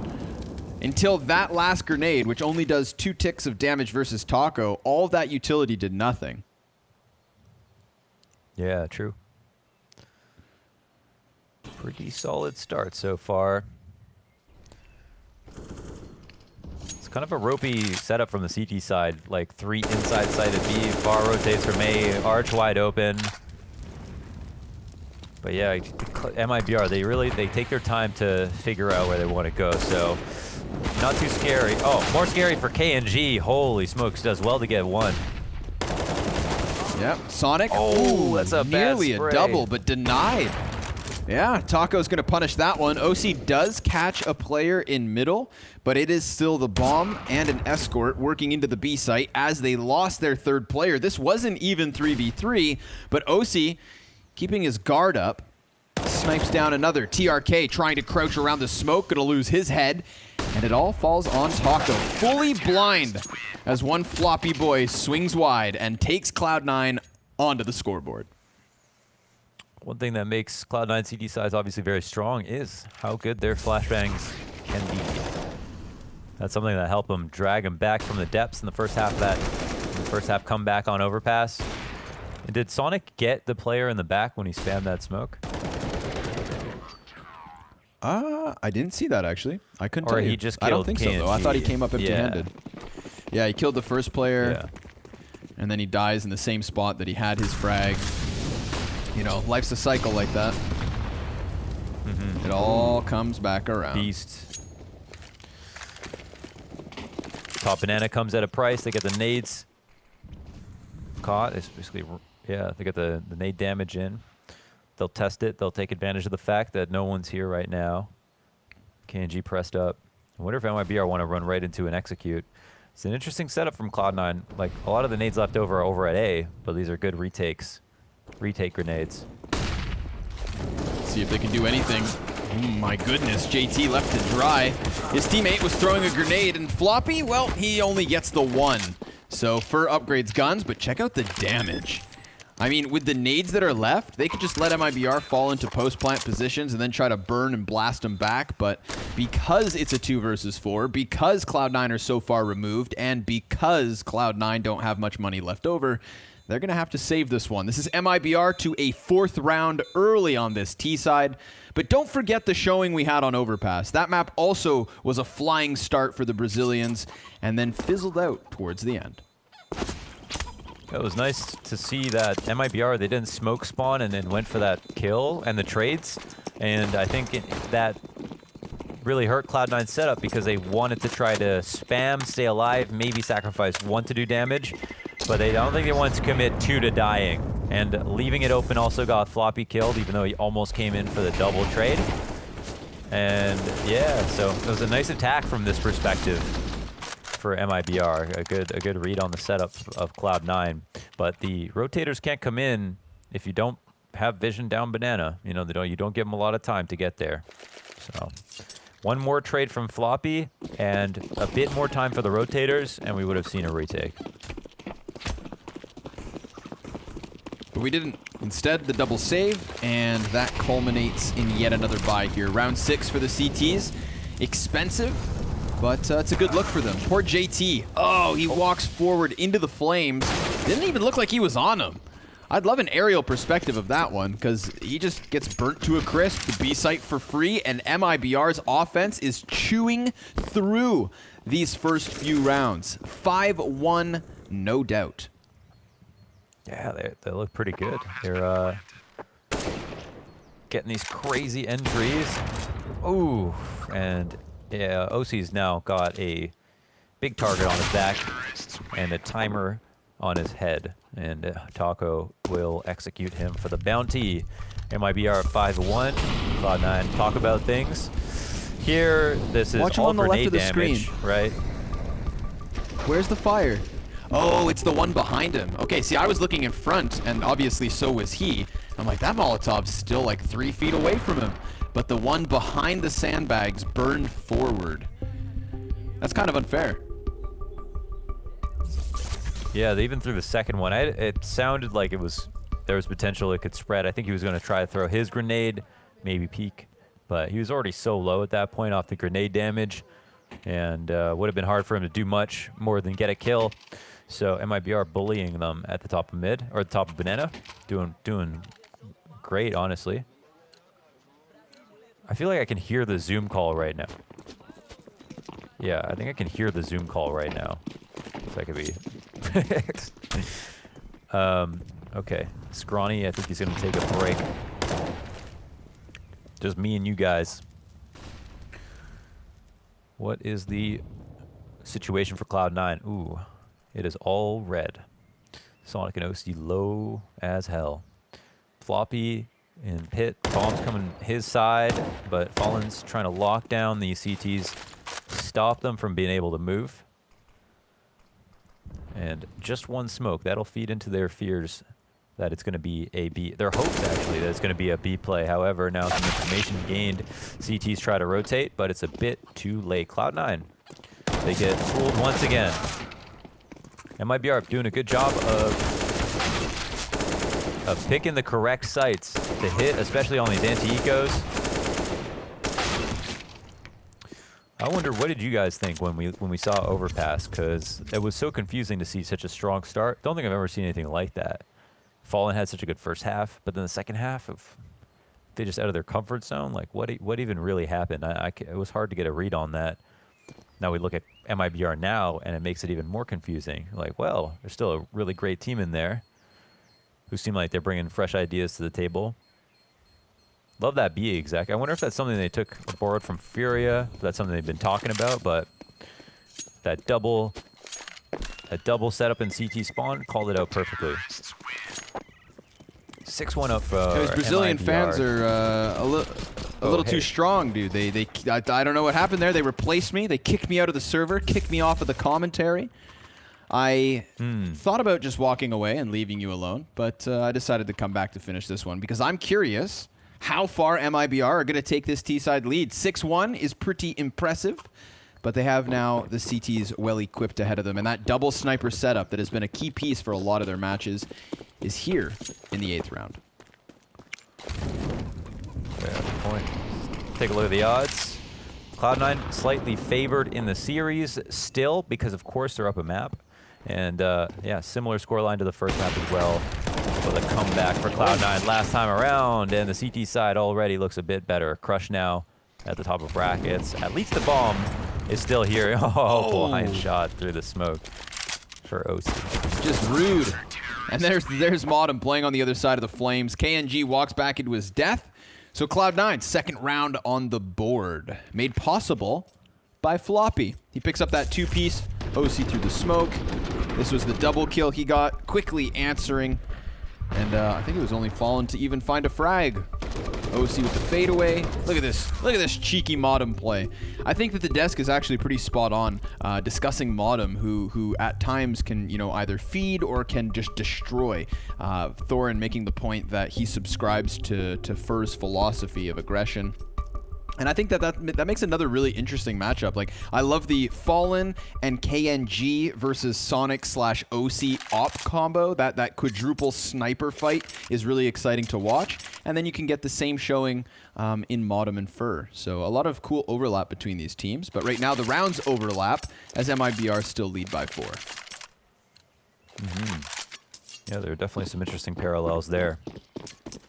So after that really great setup here towards the top of mid that worked out so well, MIBR, how do they approach this? Are they going to go back to just full-on banana? I feel like that's still the weak point for Cloud9.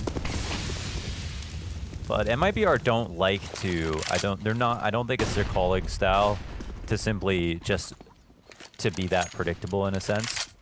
And I think they like to put up a fight and prove themselves to try to condition the other team to be scared of everything. Sometimes it costs them half when they try that if it doesn't work out.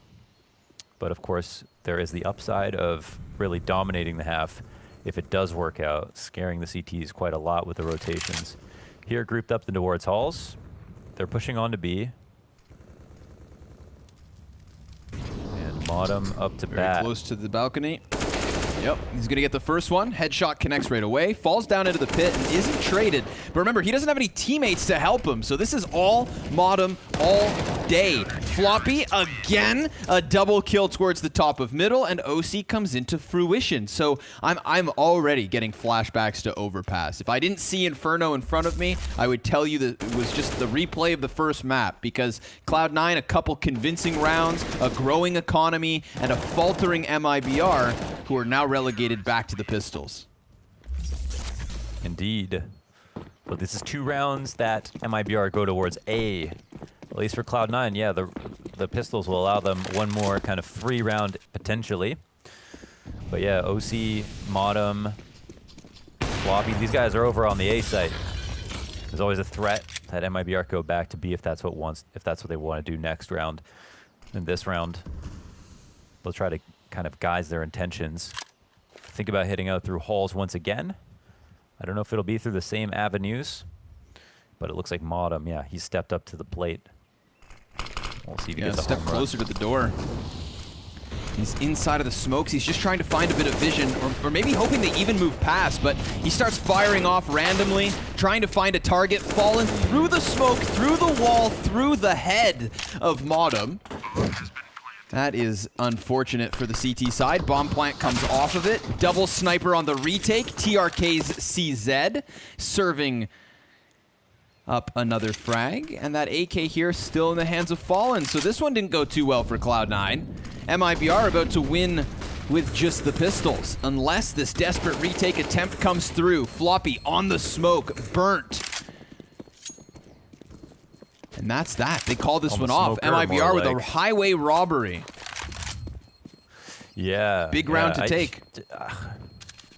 Maybe a bit irresponsible for Modem to play that like that, especially when it's just versus pistols. Like, he played it like it was in emergency mode, and he was really scared of like not having help. But I guess it was pretty nasty from Fallen to be able to do that. He was actually falling back out of the halls, wall banged him straight on. Yeah, but Modem, if he played it normally like he did the round previous, he would have been probably just fine. Other side of the smoke, even. I mean, they're the ones coming through it. Yeah, I think so as well. I think that, in my mind, that immediately brings back what Thorin said on the desk, where, you know, sometimes Modem can either pull people apart with that type of aggression or kind of feed. You know, even if he had done nothing. I think even in that situation, just not shooting inside of the smoke, not telling them that you are there, would have been better off. The smoke may have faded. He could have been amidst all of the terrorists. Maybe someone doesn't check him. But by spamming in a smoke blind, I mean, easy pickup for Fallen. It does take the incredible pistol kills, but, you know, he had the element of surprise. Floppy, he sears the utility, so his activation in the apartments is good for 1. Taco takes it back and doubles down, but Modem has him blindsided. And that's now going to force the hand of MIBR to the B site, where JT is giving up information. It looked to me like KNG just heard those footsteps. So he's going to focus on the bomb site, trying to clear it. He's confirmed over here, and oh, Fallen. He does it to Modem last round. Same spam versus JT, and a bomb plant for MIBR. Yeah, they'll take advantage of that. Nice from KNG. It's always good with those audio cues. I think he makes some calls, and it was like, all right, well, they're going to leave the B site off of that. We're good. That's a huge round from Taco to just run this train through the apartments, grab 2 frags so easily, too. Made it look so easy. The instant trade on Floppy, the second man up. Who could have expected 3, though? That's too many. So no surprise that he ends up dying. But round 11 and Cloud9, they had a prime opportunity to pull this back. Unfortunate last round, that weird interaction in the halls. And now this round, where the rotations get gamed and Taco goes bananas. Taco, here it is. That's a nice trade. And this is the op, too. OC's been super sharp. Super sharp. 5-round lead for the Brazilians. Tons of utilities, guns, and momentum. Speed, violence. Disrespect. You name it. They've got it. Ooh, an aggressive stance. I like it. Go, Floppy, go. TRK never saw it coming, and he's even going to get that second. So while Floppy runs down mid and no one seems to answer, we also had OC picking up a kill with one of the two ops. Now, Floppy is very much stranded in no man's land, so he falls to Taco, but Modem comes out of the balcony, and that's going to push it all onto the shoulders here of Fallen. He is looking for that alt peek, and Modem's going to give him exactly what he expects, falling back again past smoke, being flashed. This is not a very clutchable situation, but he does have the bomb and a minute on the clock. No, you're right. This all the while, this flank's coming in, and he doesn't know where the next fight will be. He'll try to go for a banana. Wow. Okay. Okay, that's a pretty sick shot. Wow. But Cloud9, they pick up 4. Wow. Owen Wilson. Wow. They pick up 4. OC 13 and 4. That Molotov at the bottom of stairs, that can just cover all your sound. But totally surprised that KNG, he wasn't given a heads up about the push at that point. Like at that point, right. I feel like it's discernible. You should be able to tell that this was right beside you. TRK just staring into the wall. First one to fall. KNG was then next in line, but this is all they can afford, MIBR. Fallen keeps a little bit of cash as he relegates himself to the Desert Eagle with some tidbits of utility. They will start sizing up the top of middle, and I'm curious whether Cloud9 decide to get a bit aggressive, because they've got the bodies for it. You know, OC's position, he likes to flirt around with mid. He likes to take a little gamble, a little chance in life. Floppy into the peak. Aha. Fur's going to catch the best of that one. So man down over here towards this A site. Modem, he gets aggressive inside of the apartments, which are completely clear. And if he finds timing on the boiler, my God. Oh my God. He gets 2 backs turned. He's just going to execute them and gets away from the third one. But he puts the molly down. That's going to shave a bunch of health off Fallen.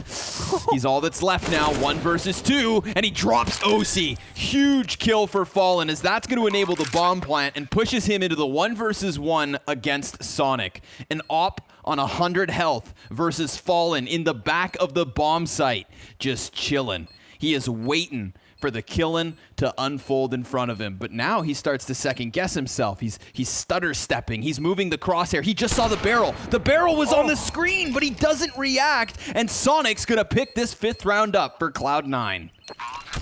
Wow, hopping up top, assuming Fallen was going to place somewhere in the site. Dangerous position, of course, but Fallen not knowing if the smoke would be pushed. He gets called out completely, and that's big credits to Modem, man. Big play by him to come through from the boiler as they're walking around, grabbing 2. This is about as much information as he wanted to get. And then the Incendiary also nets a frag. This player coming out, the spread comes out to mid, Fur goes down, everything goes south. Wild round. But yeah, all starts with Modem. Props for JT as well, getting aggressive there on Arch side. Fur, he's stuck in the corner. Floppy, just gonna spam him. And now it's TRK inside of the other side of the smoke. OC flashed and wrecked. But JT again aggressive. And Modem inside of the apartments seems all too often. TRK, he's gonna sprint for the bomb site. This is a very real 1v3 attempt.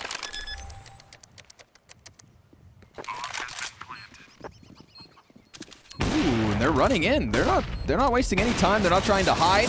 TRK with the first one. Oh, the second. Oh, what? The knife. What? What? He could have shot, right? I don't even know. Oh my God, 0 bullets in the CZ. Holy smokes. Why are they laughing? Holy crap. He had no bullets in his CZ, and TRK wanted to be careful about shooting. Wow. That's what I look like too. I'm not gonna lie. I just. Am I all losing grab my their head. mind? That's so good. I don't know, man. Is this what holy crap. happens when you get 90 rounds of North American Counter-Strike for 4 days in a row? I don't know, man. Life doesn't feel real anymore. Wow. I don't even know how you can get 3 op shots off with 3 players Wow. rushing you.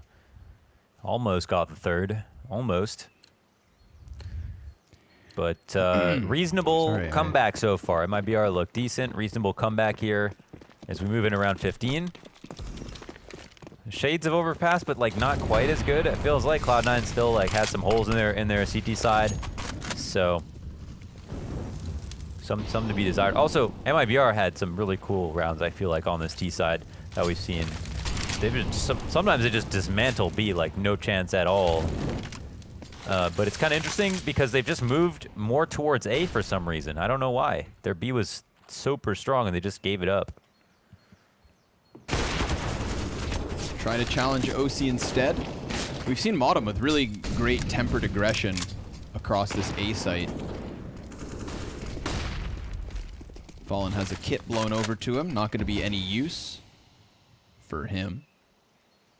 Man advantage, and remember, OC's tagged up early, so a second chance at a frag. This is the final round of the first half, and it looks like MIBR may go back to where they started. They toy around with banana control, but bomb still floats in mid, so all options open. Oh, they heard this. They heard the drop out of halls, and they can flank B. This is weird because there's two people waiting in halls. What is going on? Wait, I don't know. Modem, though, I mean, they're never going to see this coming. He gets it again. Another chance for Modem to just hold W into the flank of MIBR. There's still a terrorist on A site going library, a CT in mid, TRK fighting off of the back of the B bomb site, Taco in from banana. He's trying to find Modem, who's just going to go ahead and tuck into the cover so that JT can come over and try to make this clutch. 7 seconds left. JT, he just needs to survive. Just run. Run for your life, and you win the round. Taco, he's looking for him, but that's that. Oh my God, where are we? Where is this? I don't get it. 4 rounds to close for Cloud9. That's going to give them the majority of their CT side at the very end of the first half. I'm just going to reflect on existence, and I hope you all do too. Join us after the break for the second half of this second map.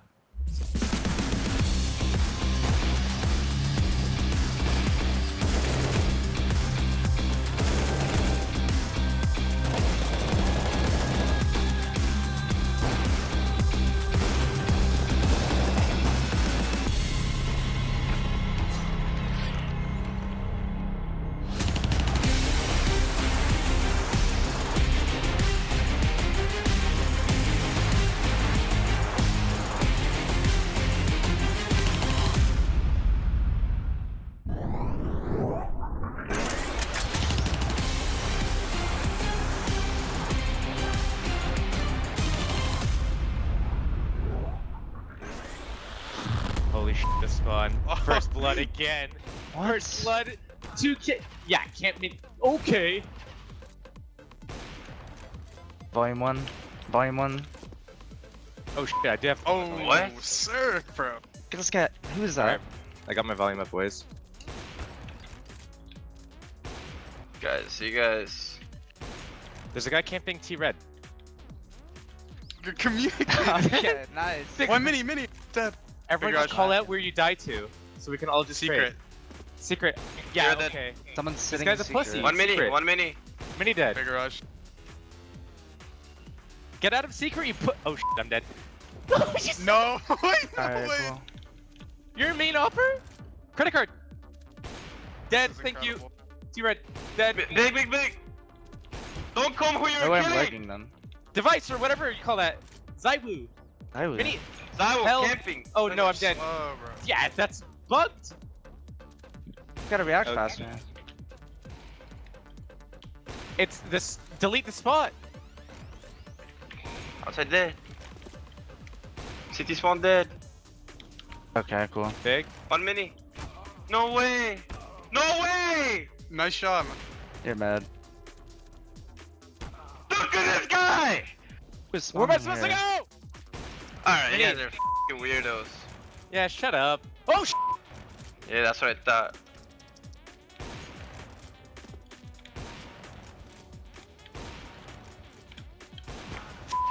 Incredible campers. Incredible campers. I just killed 8 people in 2 seconds. What do you mean? I'm just running around, man. We're not camping. I'm just happy you guys are having fun. Dude.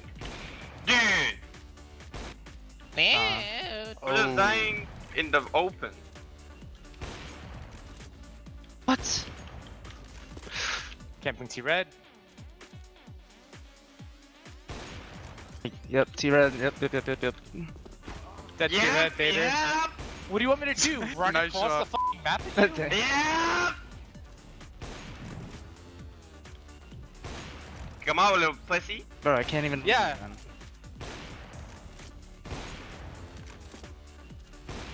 Uh-oh. It's an 8-way tie. 5 seconds, guys. 5 seconds.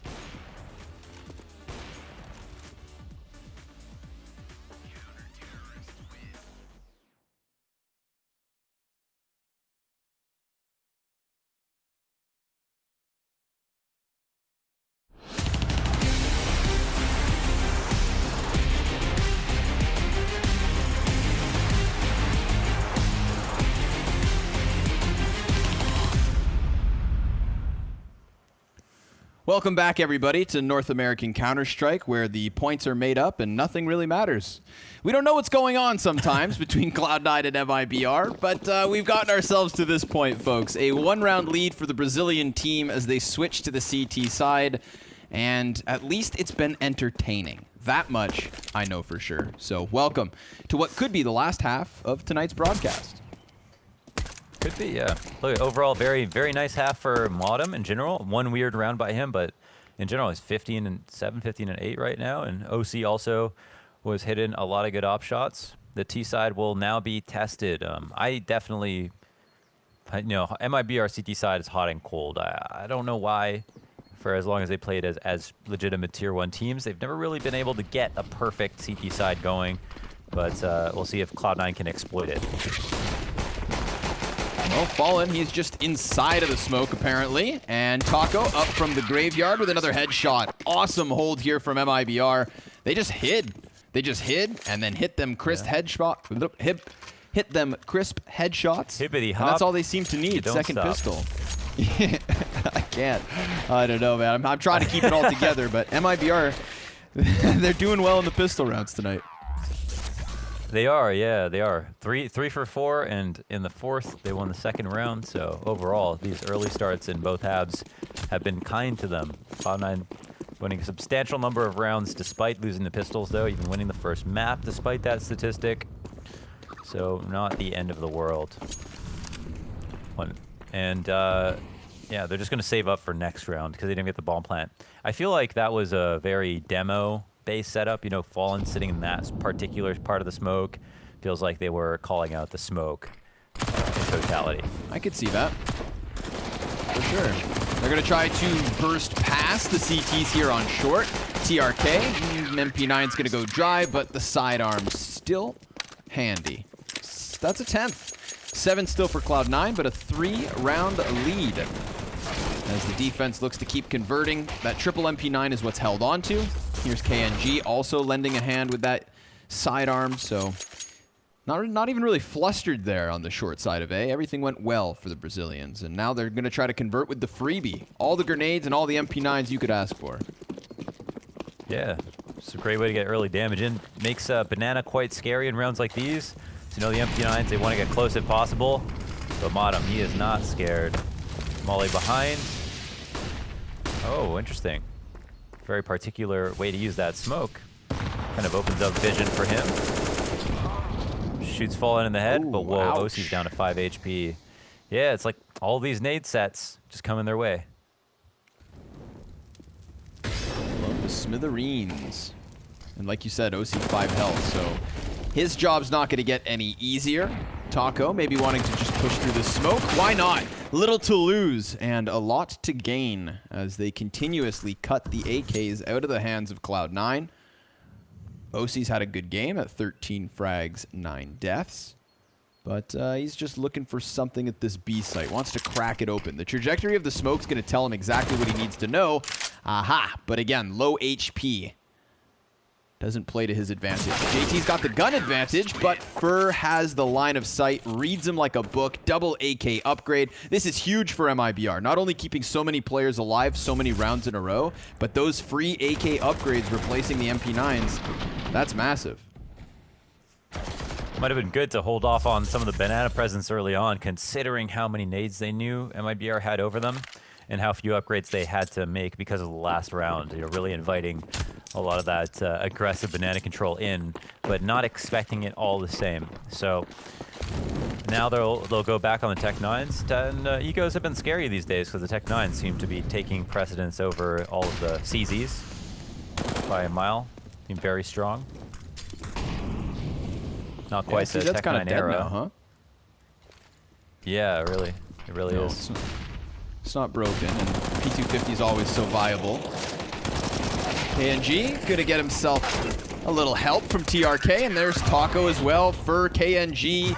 We won't forget about the last one, but other than that, it's a flawless round yet again. This Inferno hold is looking excellent for MIBR thus far, but we are early days. Don't forget, we did have Cloud9 come out of nowhere in the first half, closing with 6 of the last 8. So don't write them off just yet.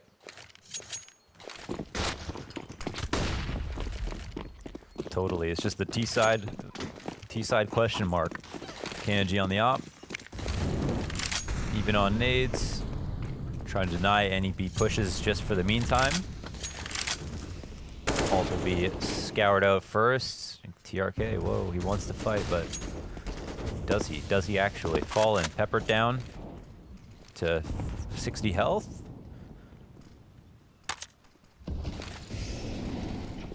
They've pushed the CTs back in an awkward spot. Arch is wide open. Taco comes over. 2 defenders still inside of the pit. KNG taking one off of the top rope and extending for the bomb carrier as well. There's no pressure being applied by Floppy from the apartments, so KNG just gets away with a free double frag. Fallen, he's gonna get OC first. Modem trades that one, expects the peek around the corner, and Taco's about to give it to him, but Taco takes the kill. And KNG still standing up on his balcony. Trade frag really quick at the end there, but this CT side is also incredibly quick. We are now talking a extensive lead of 6 rounds. The trades look super strong. I mean, everyone across the board is hitting shots. Taco doing work here at Arch. KNG from his perch on the balcony, looking sharp. There's going to be another buy, but Cloud9 wants to just talk about this. There's kind of a lot going wrong, honestly. And I think a lot of it has to do with just not winning their duels, getting caught off guard every single turn. But I wonder what they'll try to do. Maybe they'll just talk about how they're spending their money, just so they can make sure they have the correct nades for whatever strat they want to try to use. Oh, they're gonna buy them next round. Okay, so just still a decent buy. I mean, I feel like, you know, like these buys are so good right now that it's okay. Like you don't even really feel like you're definitely gonna lose. Yeah. Yeah, Tech-9 and Mac-10, 2 weapons that you can. I mean, the benefit of this, I think, like one of the coolest parts about a purchase like this is that you have the ability to keep shooting while you move. You know, Tech-9's running accuracy isn't the worst thing, and the same can be said for the Mac-10. Look at this. Holding W, holding left click can be a deadly combination, but Fur doesn't move. He holds rock solid at the top of Banana. He's got himself the 4K. It's going to take more than just P shooters to best the likes of Fur. Floppy versus Taco here on the balcony, and it's an empty-handed round from Cloud9. It's an empty-handed T-side, damn it. 6 rounds in a row from the defense, and they haven't even defused a bomb yet. Yeah, great part about this round, of course, for Fur is that he's the reason that they get counter-flashed. On top, I think JT flashing his teammate a bit.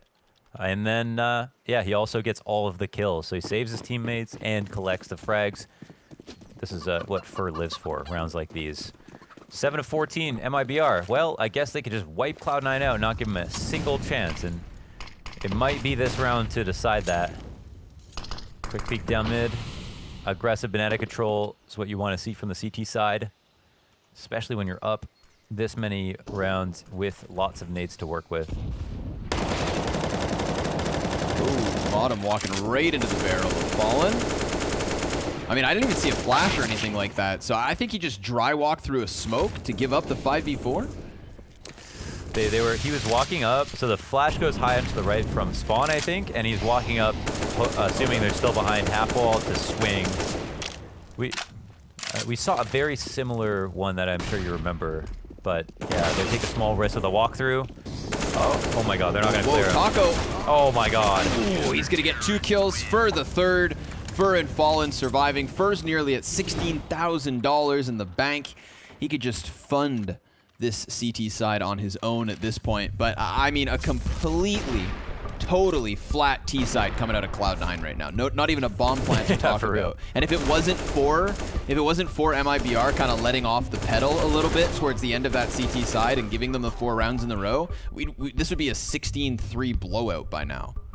So for sure. I guess we're going to Dust2 for 30 rounds of Counter-Strike. It could be. It could very well be. Yeah. And I'm all for it. Why not? I'm quite surprised that Cloud9's T side has looked kind of this weak, but MIBR at the same time, by that same token, like their frag counts across the board, super high, very tight. Everyone's hitting shots. Fallen's still looking super sharp, even though it's not quite his overpass performance. And Taco in particular, 19 frags. But everyone's just very even, trading out well.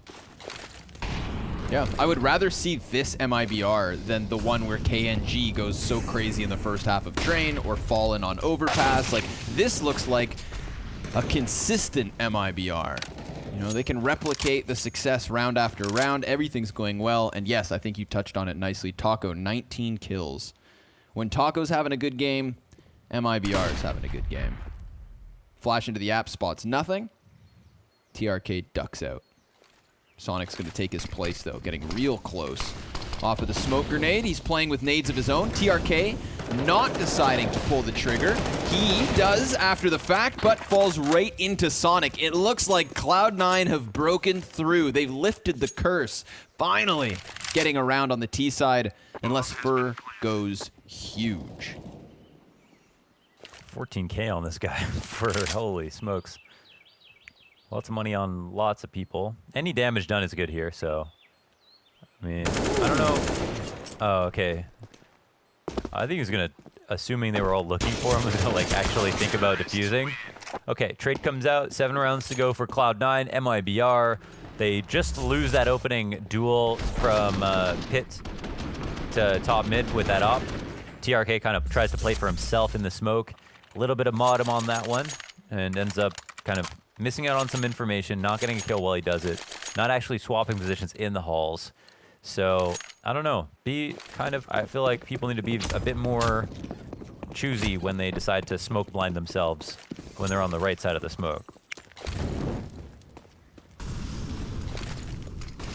Okay, we'll keep an eye on it. We've seen Bottom do it. We've seen TRK try. TRK's attempt was more successful somewhat. But that's just and he was actually by himself. Yeah. At least. Yeah.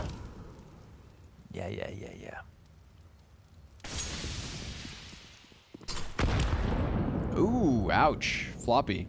Gonna have some of his health taken away. Taco gonna be met by smoke. God Flash to the pit. And then the rotate back to B. Aha, they have tricked MIBR. They are going to scramble Fur back into position, and the defender in Fallen has now thrown out the frag grenade, almost finding the perfect moment for it. Fur, ooh, he's going to come through that smoke with 1 kill. Fallen doubles down, and now, if it's not for Sonic and Floppy to claw back in a 2 versus 4, this map is over. And we go to Dust2, where God knows what happens. But Floppy, he catches TRK on the rotate, and Sonic has fallen entirely silent. So how about Floppy Boy comes over, finds a player in construction, and they get this bomb down. They're gonna have to do it quick. 20 seconds left on the clock. KNG holds for Floppy's peak, and it all falls onto the shoulders of Sonic. He runs past the coffins, gets the first, but Fallen's had enough. 16-8 here on Inferno. A CT side from Cloud9 that doubled its round count at the very end of the first half, and then a T side that fell completely flat. A lopsided affair here on map 2. Please join us on Dust2 up next for 30 more rounds of Counter-Strike.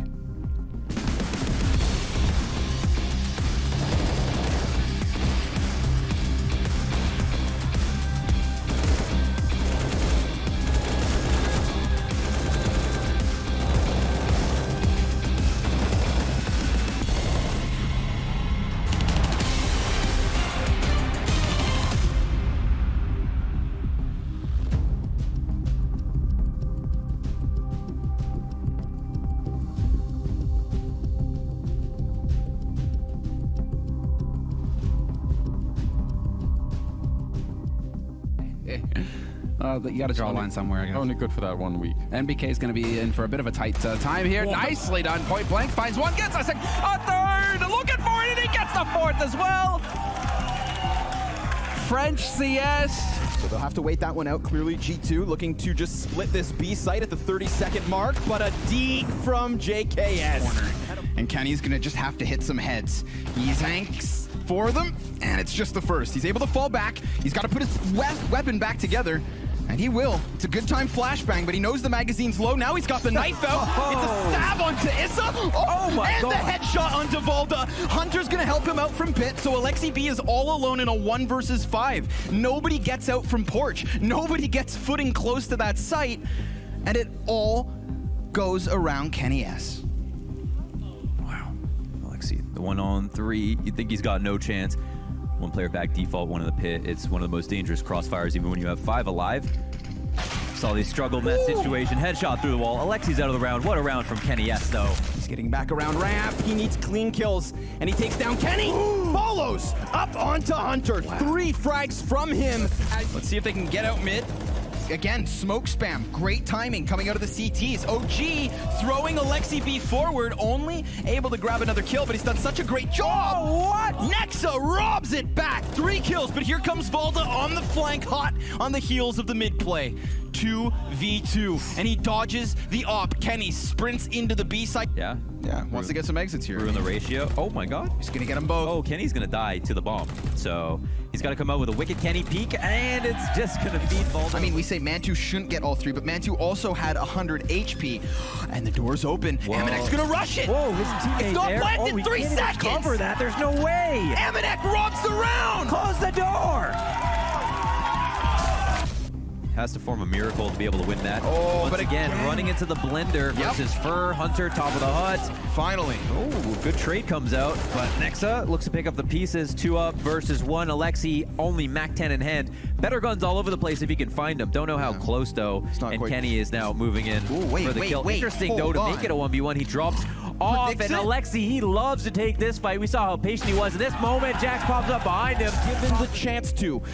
Just slightly. You know, Kenny, he might try to end this round early. Yeah, he's going up through the window. He just has to Bomb's hide. not planted just yet. Liaz just wants to stay alive, and Kenny will commit. Bomb goes down in time. He's got the op. All he needs, that one shot.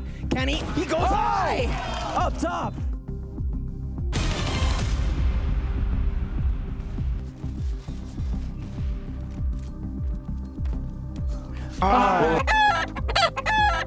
Falta o pad ali. Achei que você ia cair e arregaçar ele. Quase, garoto. Bom round. Valeu. Bora, mais um. Tamo com 9 no round. Tamo aí.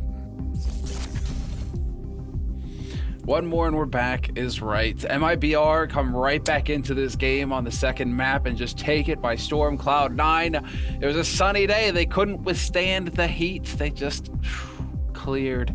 And now we get to see what's going to happen on Dust2, the third map of this series. But before we get to that, we're going to hear from our analysts, Thorin and Maniac. My dudes, what is going on Inferno? Cloud9 just disappeared. Thorin, give us a take. Did I tell you, or did I tell you? They have T sides, but sometimes they do not have a CT side. This is one of those maps. Like, there's a reason why. Like, one of the flaws they made in Cloud9 when they made this squad was they put the two South Africans together on a bunch of maps. Like, I think they were playing together on Vertigo CT side. They were playing B on this particular map for most of the time, and like that just does not work because Sonic is super hit and miss, way more miss in the last few months, and JT is one of the low fraggers on the team. So as a result, you can somewhat easily exploit them on this map for my money. Again, you even saw it, the casters referenced it. Motum either makes the game-winning push when he's on CT side, or he just feeds. He just does stuff that doesn't make sense. So, like, for me, the CT side of this map is heavily flawed from as a team. They needed to get a lot more done on the T side because MIBR, like, as we've pointed out, they've got some monsters in their team individually when they're on. So this was a whitewash, this game for me. Well, I'm told right now that we may actually have an interview with Dead, so we're going to go ahead and hear from him, and then Maniac will get to you afterwards. Dead. It felt like I just watched one of those MIBR performances of old times. It definitely looked like you guys, especially with KNG, winning a lot of those opening duels. You had an almost flawless CT side there as well. Inferno looking very strong. Was there anything in particular that you guys did in order to have such a good victory here? And also, can I get your thoughts on what you think is going to happen on Dust2? Because it's quite a good map for both of you here. So I'm expecting just an all-out brawl. When we went to the vetoes, we knew they would pick like Overpass, which is a really strong map. Everybody's practicing against everybody in NA. We don't have that much team, so we know like which map is like good or bad, and we knew like their Inferno is really weak, so that's why we picked on them. And we knew it would be like between Tren and Dust2, the third map. So I think it's gonna be like a really good game because both teams are really good on Dust2. Well, there you go. Concise, straight to the point. Thank you, Dead. And, well, that is going to be interesting leading into Dust2. If Dead is saying that both teams are sharp on it, maybe they've got some scrim information, maybe they've run into each other recently on the map, and so there's something to go off of here where they can get in, and we'll just be along for the ride. I mean, Maniac, what did you take away from Inferno?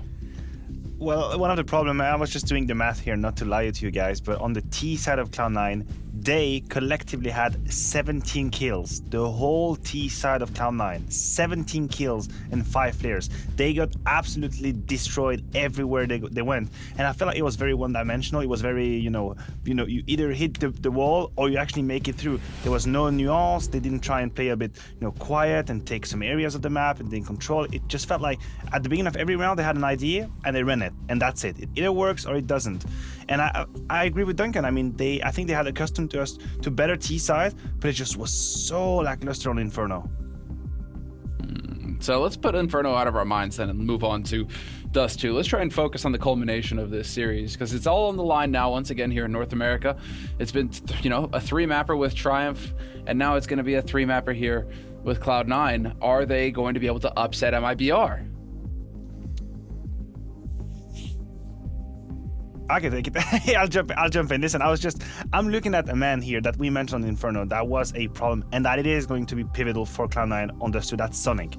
We will see Sonic play that car area of the map with the AWP, and whenever I've seen Cloud9 have good results, he was absolutely instrumental. He was a rock amidst the chaos on that A long side, and if he's gonna have a game when he disappears again, then that might just be it. Sure, Cloud9 can run the double AWP. They will probably do it. You will see another one towards the B-bomb side. Sometimes Floppy, sometimes Aussie.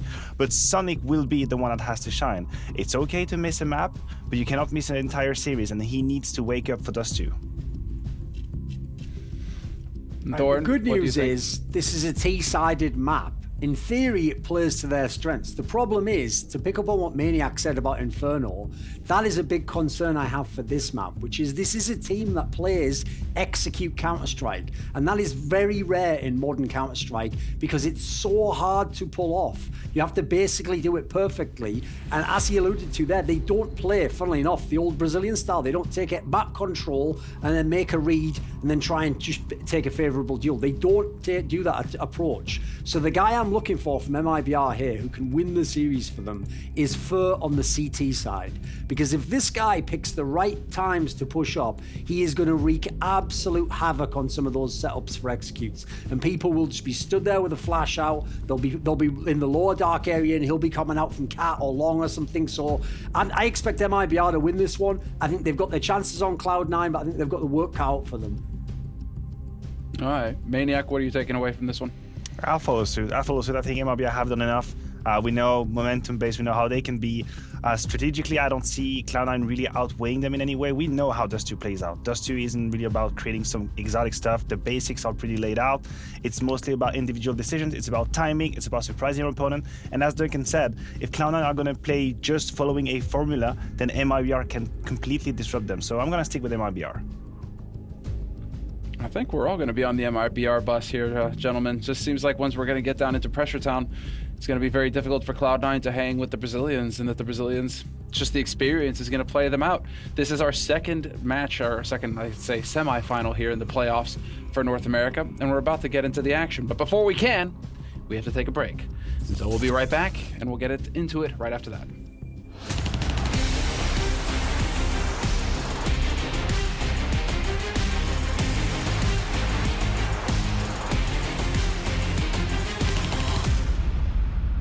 All the while, we have a player walking up, and now he takes that kill. The question is, can he land another? Flamey, there he is, straight in front of the crosshair on the edge of the smoke, and he's gonna work closer. No kid, the spam is his! He's gonna walk right through this, and it's gonna be an easy two-piece, because he knows the scope is there. How about another? He's got an ace, man. That's an easy kill right there. Vitality are starting to clear things out, so if timing is correct, yeah, they have an opportunity. Alex, he'll end up dying. Perfecto gets the first kill of the round. Yep, too many players to handle. They all come at him at the very same moment. RPK meant to be slain, but he connects three! USP taps, and Zywoo only gonna get one more. Still, Perfecto in a 1 versus 3 clutch. Yes. They're gonna start sprinting, and if he doesn't pull that trigger, he's got all three!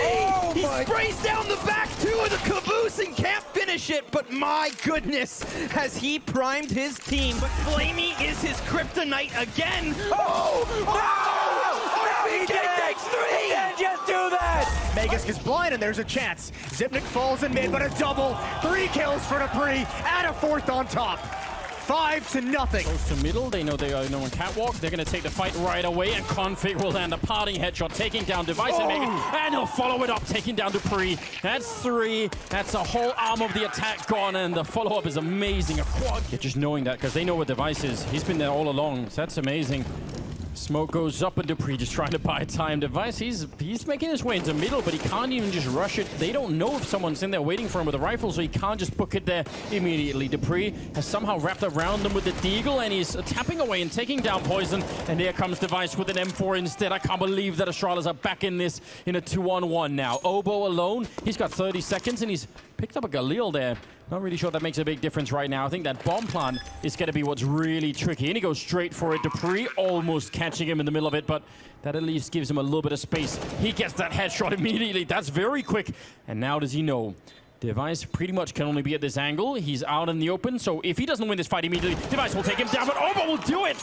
That's a triple kill. A little smile at the end. Complexity 2-on-2. They have a slight health advantage, but against these weapons for Astralis, it might not matter. Magus, he had the health for it, but now he's been taken out, and Sip just trying to buy time, flanking around. Blame is hunting him down, and he turns for it. Immediate defuse. He's right there with the kid.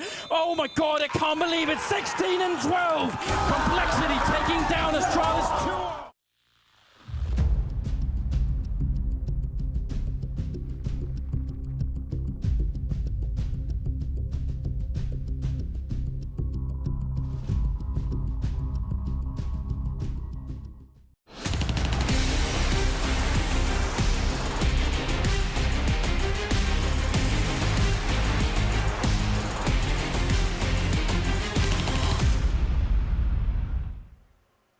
Now one step closer to the third and final map of this broadcast. Before this one gets started, I think it's quite necessary actually to just take a moment and thank production, who have now for 17 hours been in their position from the EU games this morning all the way to this point. It's like 2 a.m. in Copenhagen where they're all stationed at the moment. So without you guys, none of this is possible. But let's turn our attention to the game at hand, folks. It's Dust2 between MIBR and Cloud9. We've seen lots of wild antics on this map. We've seen just this map in general quite a bit throughout the North American Blast Spring Showdown, and it is our pleasure to bring it to you guys. This one dedicated to production. Yeah, and to all, and to all production, all events that are doing the EU and NA back-to-back games. These things go on for a long time. Most viewers will watch half. And some dedicated few, and the guys who put it on obviously have to be there from beginning to end. So it's a tough one, but that's the price to pay for a good show during a pandemic. All right, Dust2, the ending here of this series, and Cloud9's Dust2 really good. MIBR happy to play against them. Modem Sonic, already looking a lot better. Sonic had a bit of a rough map. We know this map worked for him on Dust2. Yeah, absolutely. Fallen and TRK, what's left of them at least, trying to get their feet onto the A site, but TRK, he'd have to jump off to go get that bomb. Can we get the update where the bomb just falls at the feet already? How much longer? I mean, they fixed the grenade clipping. Right? That was a welcomed one. Was that a jumping headshot? It's like they specific punish. Oh, was it? I don't know. But they're specifically punishing this map on T side of running across cat, trying to fight spawn, because the bomb pops forward and then it's just really, really tough. Would be cool if it just kind of landed at your feet. Might even be cool if you could shoot it. JT did jump. Yeah. It was Modem. It was Modem. Nobody lose your head. Especially MIBR, because they've got a halfway decent buy here in the second round to try and fight back for early control. We've seen them do it. This is actually, if I'm not mistaken, the second pistol of 5 that Cloud9 have picked up. So MIBR have been good at getting that early momentum, but not this time, not on Dust2. This is supposed to be Cloud9's map to win. I would say that because they are always so happy to play it. MIBR just kind of limping into the situation, I'd say. Molly met on catwalk. Fur cannot go any further, and they turn attention back to mid. Yeah, Cloud9's Dust2 is definitely sick on both sides, that's for sure. Inferno T side, we don't talk about that, but yeah, definitely a bit better. Floppy, a centerpiece of it. Drake comes out, he's kind of alone. Wow, they almost destroy OC's window. It's actually a pretty scary spot for him. Does well to get 2. Definitely. There's 2. Oh! For ho! Let's get that one queued to the highlight reel. Pronto, how does he do it? 3 Deagle headshots. 1, 2, 3.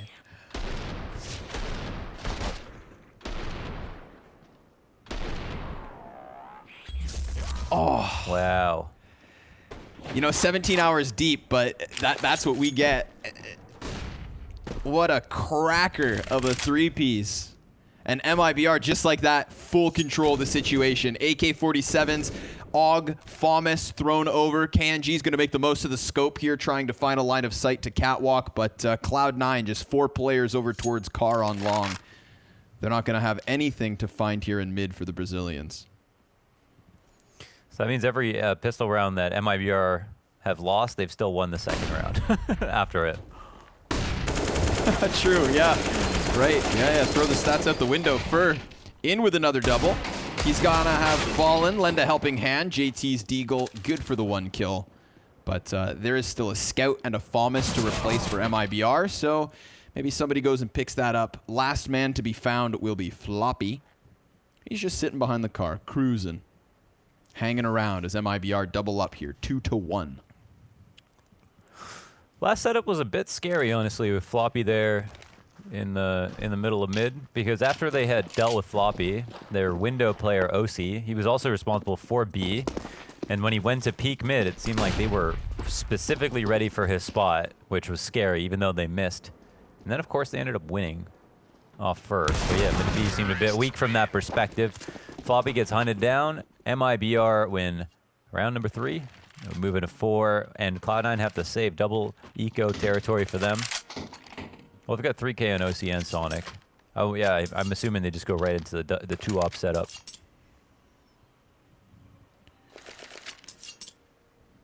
Gonna have to wait for it. What are they going for? Just the 500 bucks? Damn, boys, getting frugal.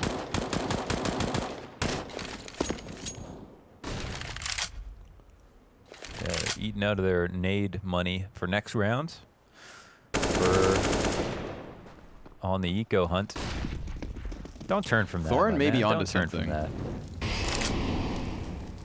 About First what? gonna come into this last map and just tear apart players. I mean, he said in particularly the CT side, right, with his aggressive timings. Maybe that could really be a problem, but if he starts off the first half with momentum, then I think it's absolutely guaranteed he's going to try to flex the advantage, because that's kind of what MIBR have done when they faced up versus the lower tiered opponents of North America is they do get a little more loose. You know, they get a little aggressive, and Fur, the biggest advocate for it. But there's that double op we talked about, saved for Sonic and OC. Let's see what they've got. Not a kit on the board here for the CT side. 2 ops to play with. Aggressive play down mid by TRK. He's not going to come out fast, though. It's a cat setup. We know Cloud9's like to opt here often. I think they're going for the green box boost. Whoa, Sonic left out in the open. Flash lands at the feet of his teammate and body blocks him. KNG spotting out to mid. JT wants to make up for this, I think, but he's only got the Falmus. Falmus versus Og. I mean, not the duel you'd like to take, that's for sure. And TRK, there's not behind him. Don't know. Pass by OC. OC, how far does he want to go out? Wow, nice shot. Yep. As a trade Bottom comes trade in, frags that one. Still favorable. Does he go for the op? It's not often we see Modem with it, so no. Ooh, a smoke grenade. Picks that up. Ooh, piece of candy. Meanwhile, MIBR, they're going to push out through the mid doors. So that mid to B splits open. Oh, Modem just gets stuffed by Fallen. Floppy's position's now known, so immediately the bomb carrier dips, and KNG tucks behind the box. Comes up for the headshot versus Floppy. MIBR to a strong start on this T side. And what's weird is that, you know, I want to say, like, well, Cloud9, historically, they are better on their T side, but we don't know what Cloud9 we're going to get. We've had Cloud9 with excellent CT halves, offensive halves. They're just so back and forth on this map that you never truly know what's going to happen until the rounds start adding up. And right now, they are certainly adding to the tally of MIBR, who, again, have a huge advantage versus Pistols. It's a expensive habit, too, to keep going into the double ops. You really rely on streaking, and they haven't won that last round. They didn't really come close, and we know kind of how much.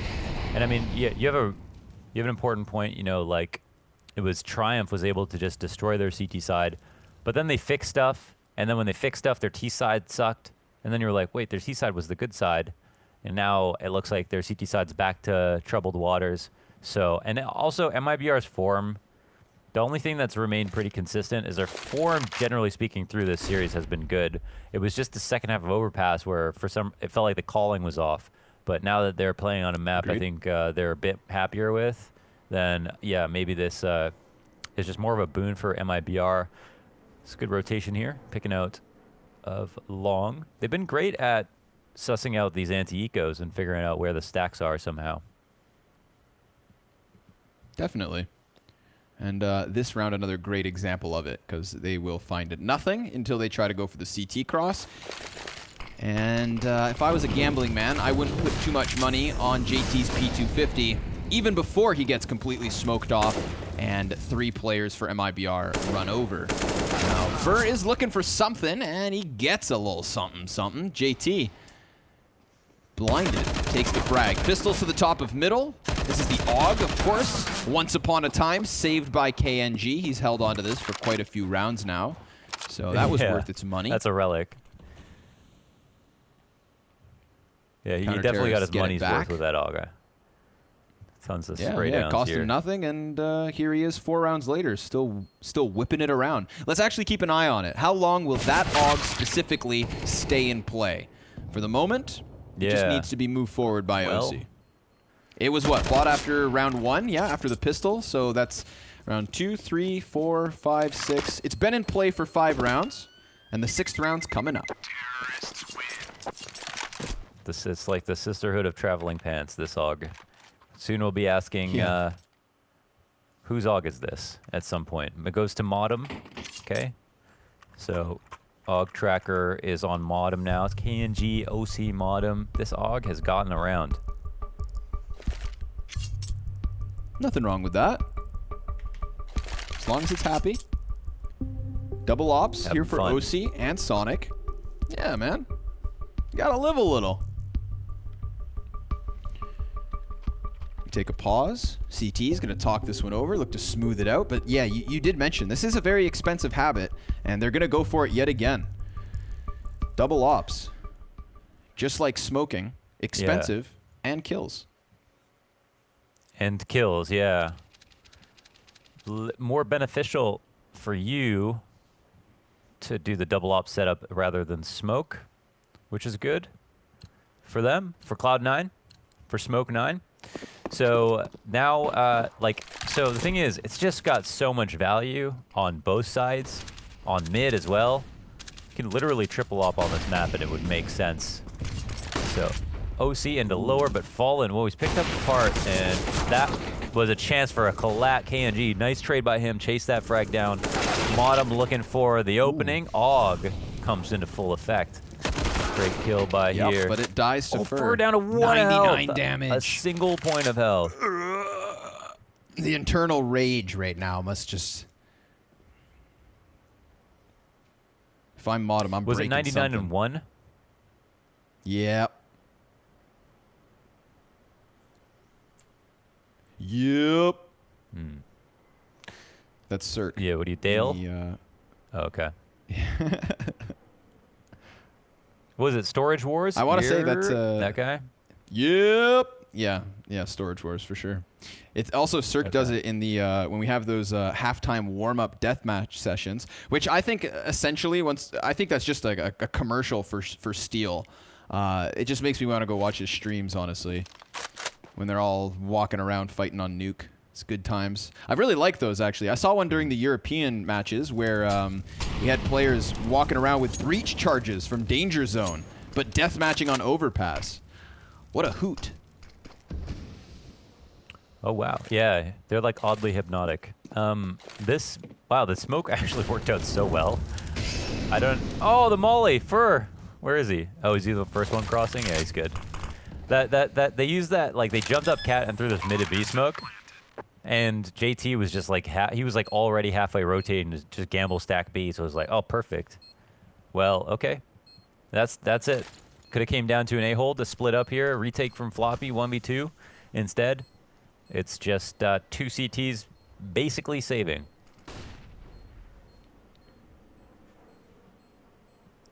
Storage Wars is actually one of the more popular shows of the Learning Channel. But I still don't know why it's on the Learning Channel.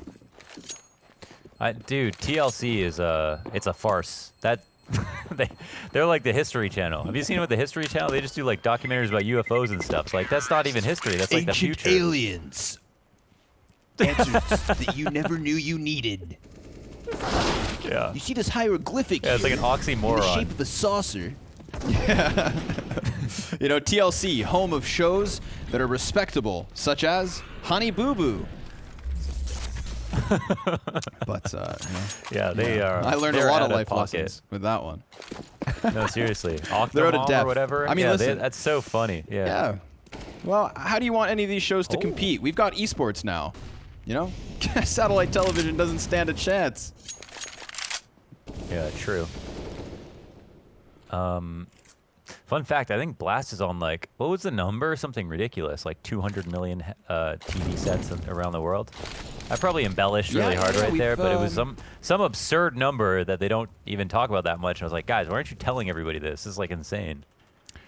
Right, yeah, it's because we have a lot of partners, you know, broadcasting this on actual television. So maybe I shouldn't be talking badly about broadcast television. Because, well, here it is. Counter-Strike action brought to you by Blast. Modem blasts them back off of Cat.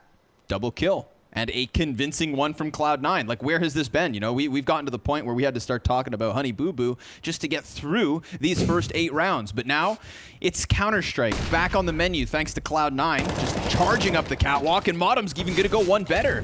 He can even go for the final frag if he wants it bad enough, but he probably doesn't want to die will in the end.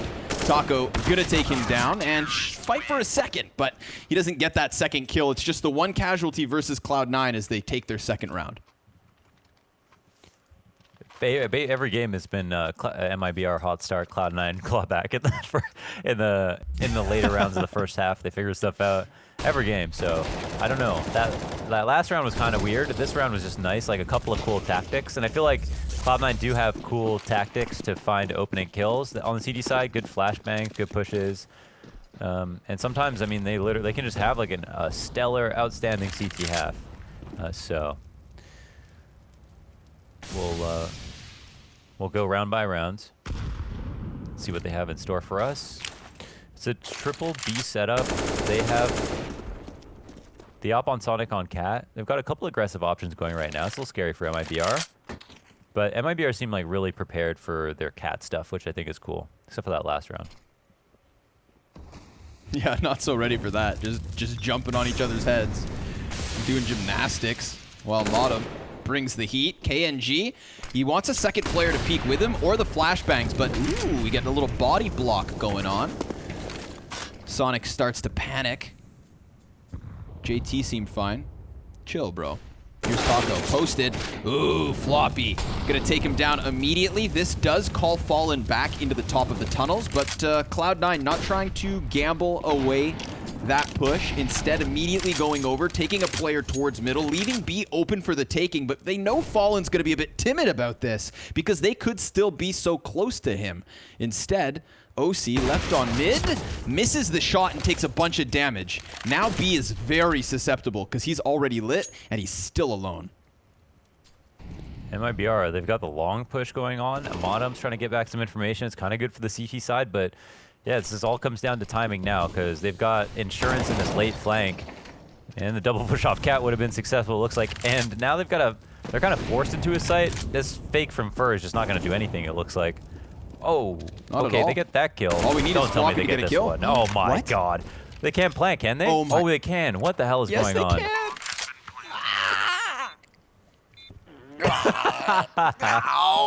Holy crap.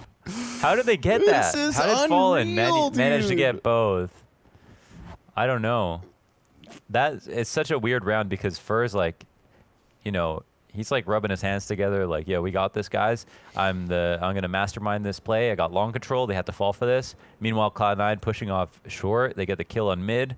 They know the bomb's gone over towards B. It's like not an A take. And then they have like 10 seconds. Fallen has to op both players in the site. That's so ridiculous. And of course he does. Yeah. With 2 HP to spare, he manages to get that bomb onto the site and planted. Watch this. Watch Fallen's play here. Boom! Later, OC takes his time with this peek into Floppy. Where are you? Ooh-ee-ah, ooh-ee-ah. Down he goes. And now MIBR leading by 5. Indescribable Floppy noises. You know, I'm really glad that I shaved my head before the North American Showdown because now I just don't have hair to pull. Because that last round, man, I'm on the edge over here. I can't believe it. But at least we've got snipers back up. You know, like you said, every single map has been a strong start from the Brazilians and then a clawback from Cloud9. So we're hitting that territory where the clawback's supposed to happen now. Yeah, it's about time for the clawback, but I feel like that was one of the rounds that was meant to be clawed back. Maybe the second round was supposed to be a good start.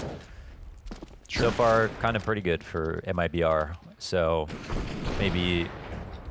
Oh, look at that. Maybe they can actually put together a sick half. Yeah, crazy. Let's go. Let's see it. Betway odds coming in.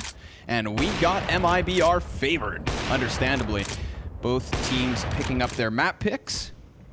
And now a 5-round lead, but Modem gets aggressive. Ooh, and then he walks right into Taco. There was a second frag to the favor of the CTs. That's coming off of OC, opping Fur in long doors.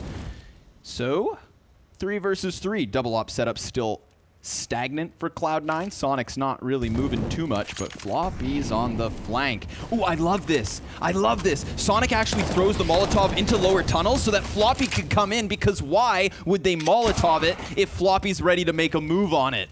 And then the second sniper connects OC with his, and a 3v1 ensues.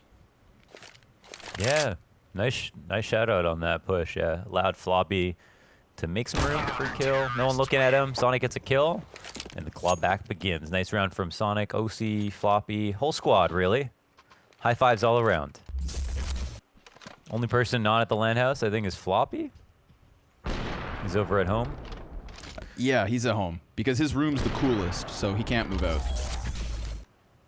Yeah, Man's got an American flag and a bunch of selfies on. Yeah, the selfies. That's the ace. He said his mom made the collages for him. So just to be clear, it wasn't him to put them up and frame them himself, which I totally believe. I think I have the exact same collage frame as him, but not with photos of myself. A classic mom move. Floppy, well, he's going to be blinded as he cuts down Fur, and he's looking for more. Actually finds TRK. Not going to get away with a 3rd or 4th, but we do have 2 members of MIBR tucked behind blue. With little smoke to play from, though, they may swing wide. Be cautious, however. There are 3 CTs on the other side. Taco, he's going to cut down 1 and the headshot versus Sonic. We are right back into the 2 versus 2, all thanks to Epitacio. He has 3 kills here on Long A, and his teammate just called that B site is clear. But how the hell is he going to get out of here? He is so pinned behind Big Blue. Yeah, he's going to need a jump pad or Omen ult to get out of here. Oh, you fool! Oh, wait, hold on a second. Wait. Oh, that's just a round 1. What? He could have... what? I can't believe the round just got 1 like that. What the hell is going on, man? This is so crazy. Wow, this is nuts. Okay. Back on pistols. Wow, man, this is a good start from Cloud9 too, I think. Floppy got the 2 kills here, and they got the Sonic op frag on Cat. Whoa! Oh, fallen. You nasty. He's gonna go ahead and move along towards long, but this bomb is actually a little bit stranded on KNG. He goes for the commitment on the spray down, drops Floppy and Modem out of it. Ooh, last bullet. And now Sonic over towards the A site's the last one to fall. MIBR, they are cutting through Cloud9. I mean, unless we're going to get another just classic Cloud9 situation where they either close with the last 3 rounds here on the CT side or out of nowhere use a T side to bring this game back, I think MIBR have it. And there's no reason to say otherwise. I disagree.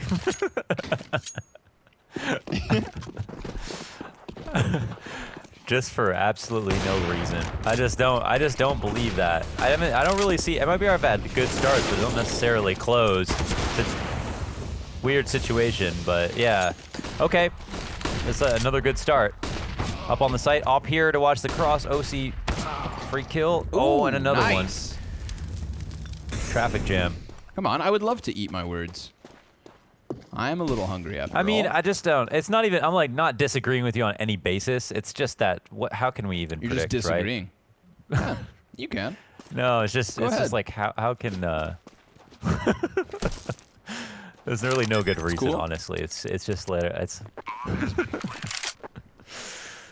No, that's not what I meant.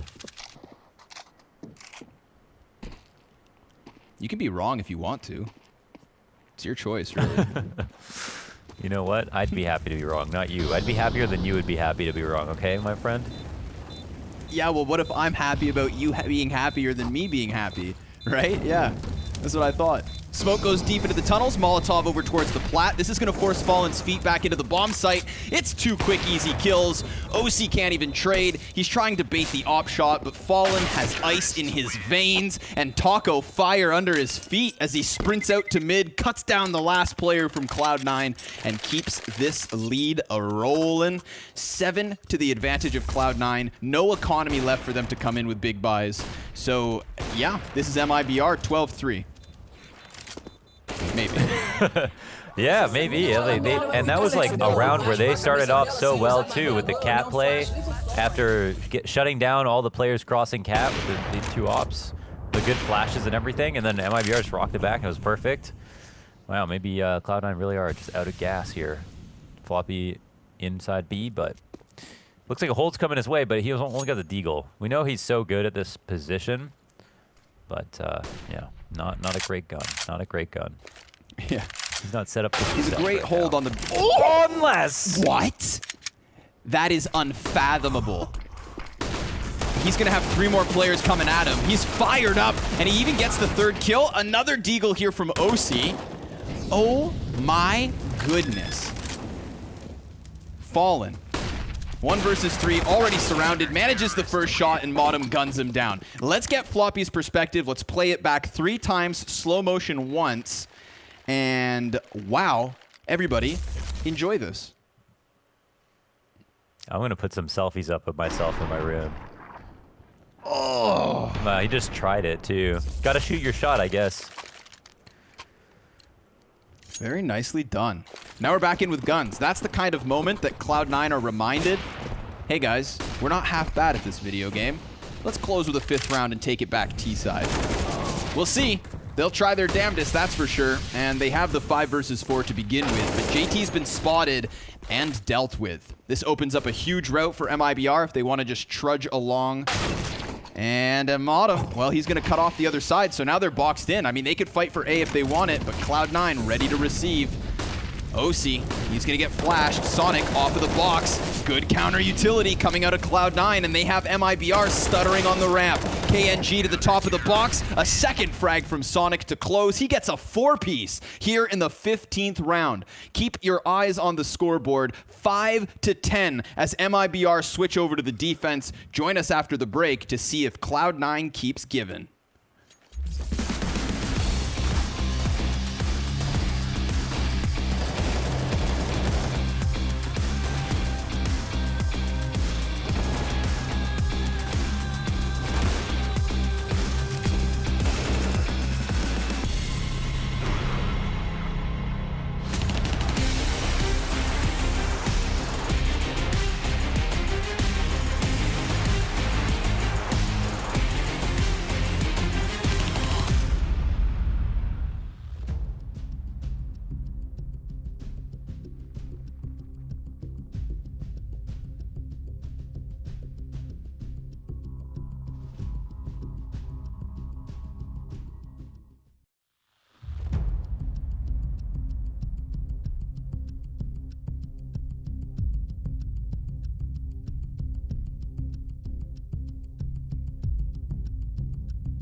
I want to talk a little bit to the esports world, but especially to you CSGO pros about the Mamba mentality.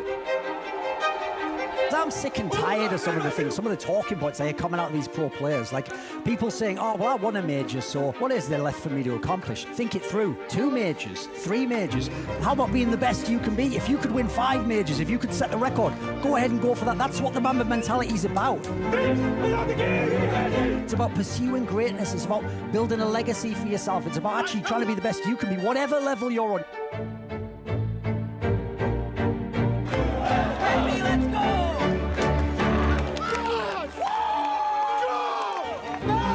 How about you you actually try and develop your game, master your craft, leave a legacy. One day that money will be spent, and all that will remain is your legacy, what you actually did and how you lived your life.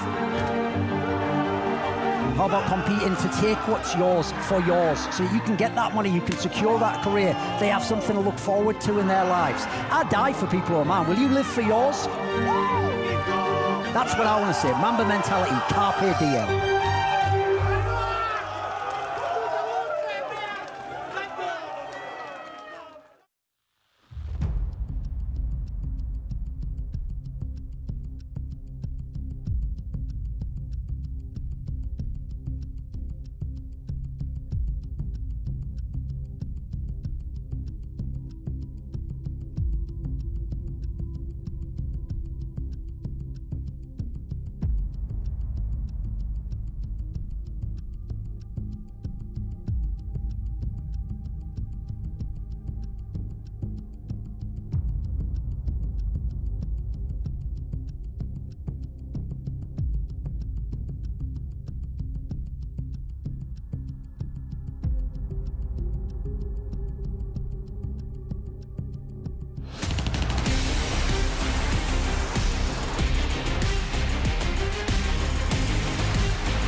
Welcome back, friends and foes, to the final half of the final map of the final match of the first day of playoffs for Blast Spring Showdown. It's been a hell of a day for everybody involved, and we're going to close it here on Dust2 as MIBR switch over to the defense. And again, to reiterate, we never know what we're going to get from Cloud9. They've had excellent T-halves, they've had bad T-halves, and it's time to see what they give tonight. But that is a gush down mid through the double doors.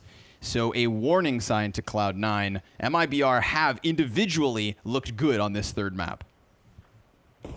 Yeah, indeed. JT hurt. Not quite out. Oh, try to go for this, what looks like a mid to B. Wow, Fur wants to walk away from that, not give away a footstep, but they're fast to the action. Again, their flash is looking great. Sonic, wow, pressing into the B site. He had a rough first half. Great last round to it. No way. But Taco, he goes unnoticed. Oh my god. And then he spotted. Wow, almost makes it 3. They have to come off the bomb. Yeah, that at least slows things down. TRK, he's going to get flashed in. Floppy guards that one. Looked like he was blind, but didn't register on the feed. Fallen coming in, 1v3. Odds stacked against him. Odds stacked against Cloud9. But they still will take this second pistol. Now, every pistol round they have won in this best of 3 was immediately answered back by a force buy successful from the Brazilians. So if that's the picture we have to paint for you, get ready for these scouts to knock your socks off. True. Yeah. No, I mean, they have the capabilities, that's for sure. Great half from KNG to point something nice out for MIBR. And it looked like he's getting aggressive up mid. Wow, incendiary bot on this round, but I don't think they expected that. They'll split the long attack, give the CTs a bit more time. Fallen doing a good job delaying here, actually. Rotations will come back, they'll turn it into a boost, and then the scouts will be able to pop off. Kind of cool to see that utility come into such huge effect.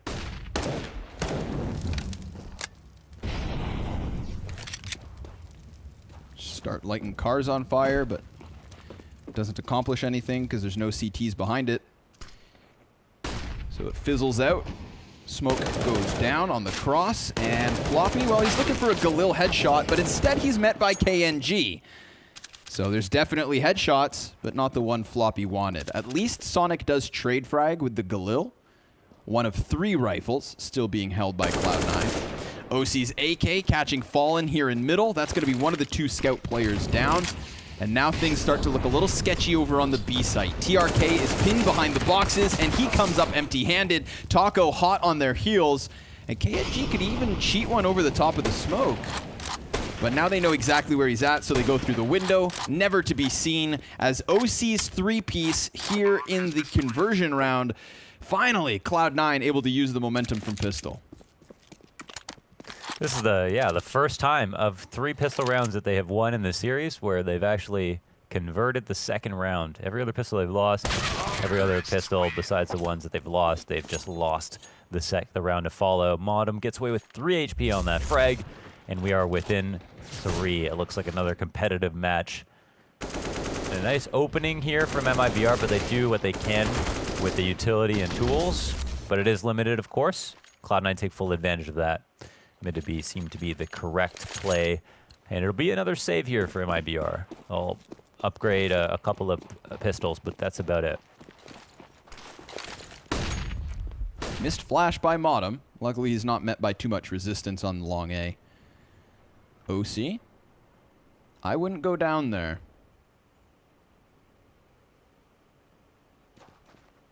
Modem's just going to hold W all the way to the cross. Even just walking out onto the bomb site. Trying to add them all to the kill feed, but he only gets the 2. Fallen's P2K claps back. And he even has his hands on the MP9 now. JT falling victim to the P250. Good thing that bomb stayed inside of tunnels this entire time, because even with the couple of deaths that get racked up against Cloud9, they just move forward with no grenades, no casualties, no damage even here versus the 3B players. Cloud9 8 rounds to 10. This game's going the distance. It definitely feels Sorry, like hold it. on. That sounded kind of disappointed. The game's going the distance, because I am stoked for this. Give it another chance. Don't be mistaken. Yeah, for sure. Yeah. Especially if we get that good version of Cloud9's T side. And yeah, I mean, both teams look super strong at the moment, but it could have been a better half even for MIBR. Could be a nice catch. Taco in the sight. They can hear him. Well, he'll take 1 for his efforts. AK's upgraded within 2.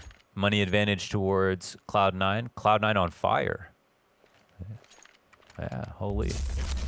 Conjoining those last 2 rounds, the last half, with a clean start in the second.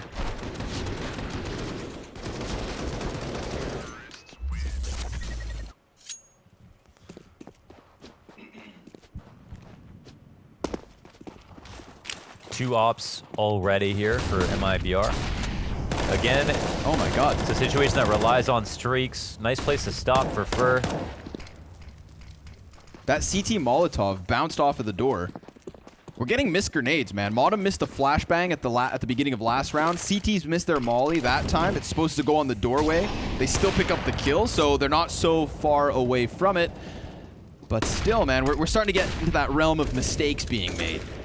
The easy mistakes of that. JT tries to give chase, but it's OC out from the tunnels, taking down both bodies. And the bomb was dropped on the windowsill, so unless he aces, and he's gonna try his absolute damnedest. I love the aggression there. He catches Fur with his pants down, but Fallen, since he wears suspenders, the old man, is ready for that one. Op shot connects, MIBR lead by 3. Gotta hold up them britches. We got the 2 ops, though. They can't actually buy them again, and they couldn't recover that last one, so it was a really big kill by OC. Timeout called for the T's as they talk things over. 2 players have money to buy. Everybody else is too destitute, poor to even consider it. They're living paycheck to paycheck.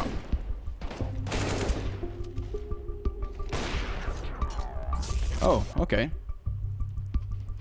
Makes that one look pretty damn easy. Modem, 16 kills, 14 deaths, 101.3 average damage per round. And he had a great first half on Inferno as well. Good to see him turning up.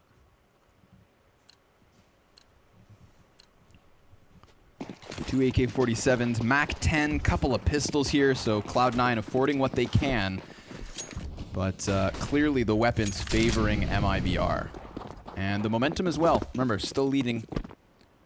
Looking to get right back at it. 1 CT round. 1 CT round for MIBR. And this is the battered state of Cloud9. They go ahead and jump up Xbox, and they will find Catwalk for free. The only defense here for MIBR is going to be Fallen back behind Car.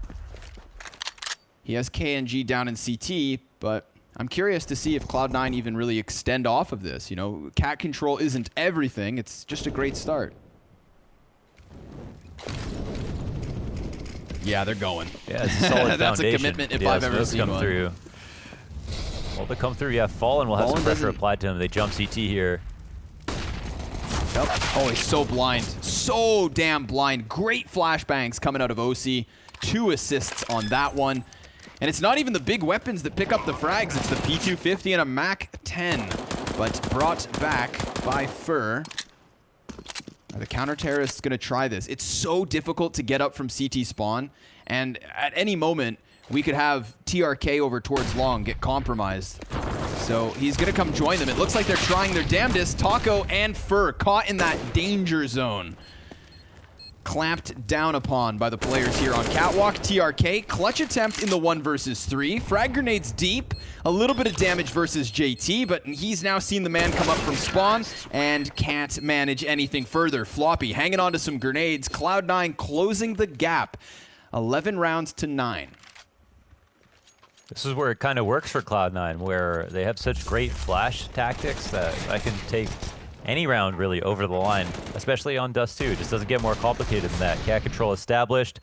Pushing up, they found good timings to peek. First kicking himself, thinking, I didn't want to pull out my incendiary. I knew he was going to peek that. And then as soon as it did, of course, he gets just attacked by the Deagle. Yeah, body shot it to death. Wow. Round 21. Ooh, nice. Super close game so far. Ouch. Uh-oh. That's the one Deagle. One dirty Deagle. Fallen, he's going to get chased down long. Just can't move those feet fast enough.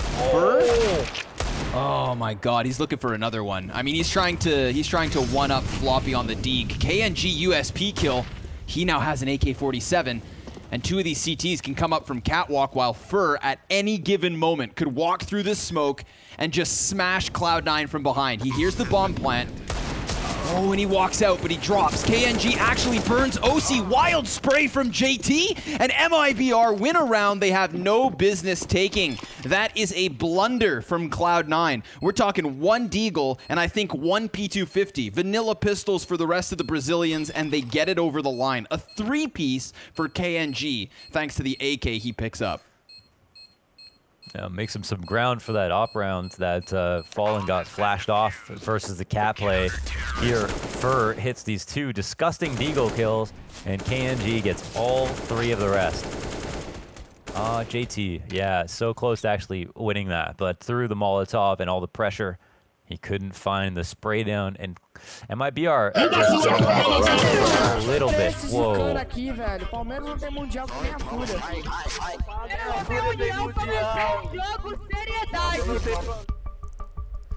I feel like that gets louder every time. Yes. Just yes to all of that. Whatever that was, yes. Yes. I agree. JT. Yeah.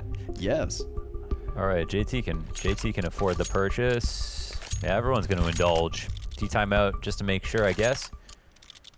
Full buy-in, Yes. double ops once again. As soon as MIBR, they got back on their feet. They go for the 2 ops. They're going to try it one more time. Let's run it back.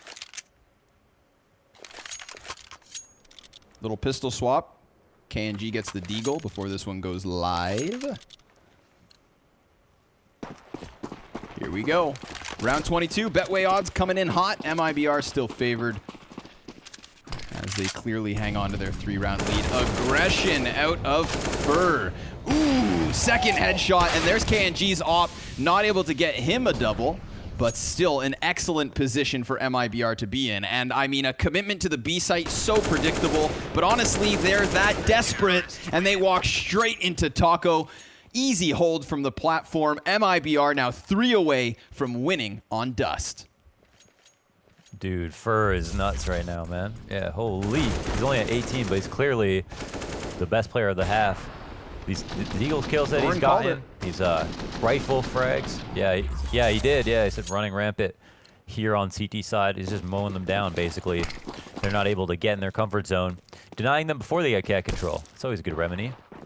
Only Glocks now for Cloud9s. They like to save to have enough money for the utility. All Glocks here with JT. Yeah. On the flashbang. What is it they want to try? Looking like Smeagol. My precious. The one flash to rule them all. He throws it out, blinds no one, of course. Maybe Fallen, but regardless, it's not going to get them onto the bomb site. Fur, he gets himself 2 kills, and the bomb plant's desperate. Oh, so damn close, but not going to happen. No extra cash. They don't make their money back. And MIBR, 14 rounds to 9. Do you remember what the bomb code is? I actually don't remember. Nope. Starts with a 7? That's kind of like the nerdiest CSGO lore. I actually have. Yeah. I can't remember. Everyone gets it tattooed and stuff. That's not. I don't remember. I feel like I'm supposed to, but. 7355608. Yeah. And then you push your glasses up and adjust your pocket protector, and you get back to playing the game. I feel really attacked right now. Because before you said it, I did push my glasses up. You know, the next the round started. I got to be focused here. Oh my goodness. It's okay. Ooh, there's one. KNG comes out from the corner, and Floppy puts a quick end to that. Shut up. Slaps him away from the doors. Limited utility, but he will throw the smoke towards CT spawn. This is starting to isolate the 1B defender in Taco. We saw him hold when there was no chance at a split, but they try to come in with this, and TRK shuts one down. Taco gets the quick headshot onto Sonic, so it's all on OC. And he's going to go in through the window off of the flash. He knows Taco's somewhere. Odds are behind that damn box. But how does he get him out from behind it? Because Taco's just playing off of the audio, trying to avoid him, catching him on the jump. Taco just not giving him an opening whatsoever. And that right there, folks, that is MIBR. 15 rounds to 9, 6 map and match points coming at you hot. Yeah, Fur, Taco, KNG, all 20 kills or more. Over 60 or 63 kills combined, just the 3 of them. And yeah, they're getting all the trades. We didn't even get to follow it. We had the op shot on the A side of the map. We had the TRK boosted up in mid to B to help out with Taco. Taco dealt with the 1B player who was trying to push on that split all by himself, plus gamed it on OC. Everybody is playing pretty well here for MIBR. Hardest part for Cloud9, of course. Whoa, through the smoke, Fur's going to find Floppy. Now they immediately turn their attention over towards Cat, thinking that they've stopped the long push for the time being, so let's get control elsewhere. Molotov versus Sonic. He's not going to get to move forward. Fallen hitting another clean op kill.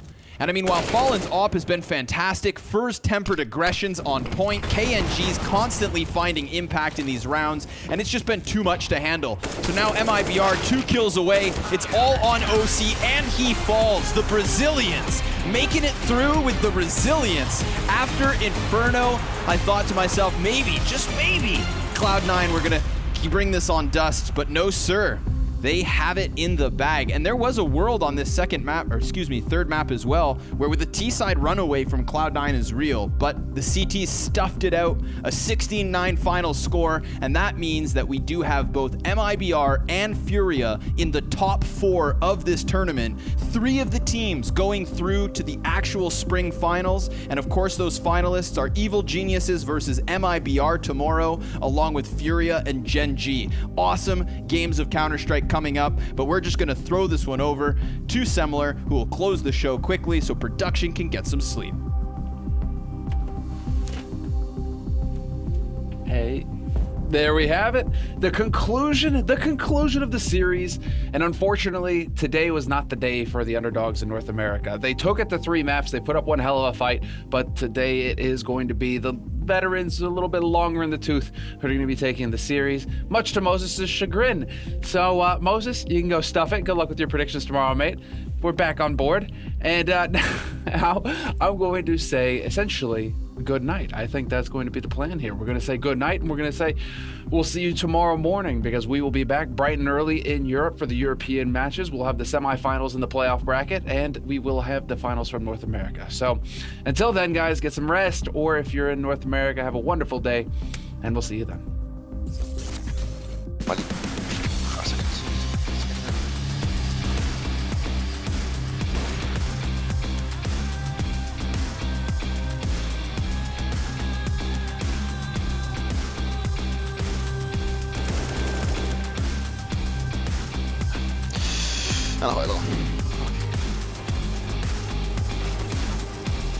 Nice!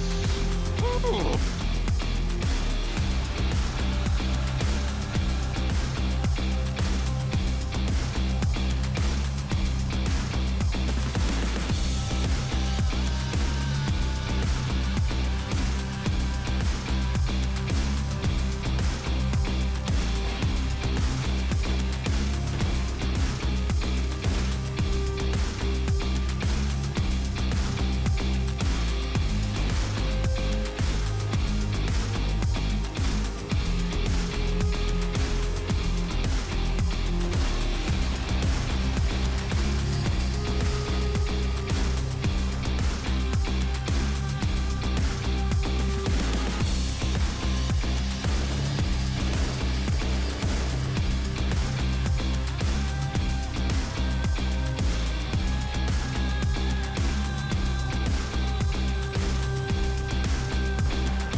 Yet another installation of the CS Money shot style where we talk everything Counter-Strike skins. And we've got a Finnish inventory coming up next. That's right, we've brought Ariel into the combination of Counter-Strike and skins to talk details. Even though you're not a big spender of the skins, you've got some style going on here, and I wanted to touch on it because from what I can see, it looks like it's separated between red on the T side and blue on the CT side.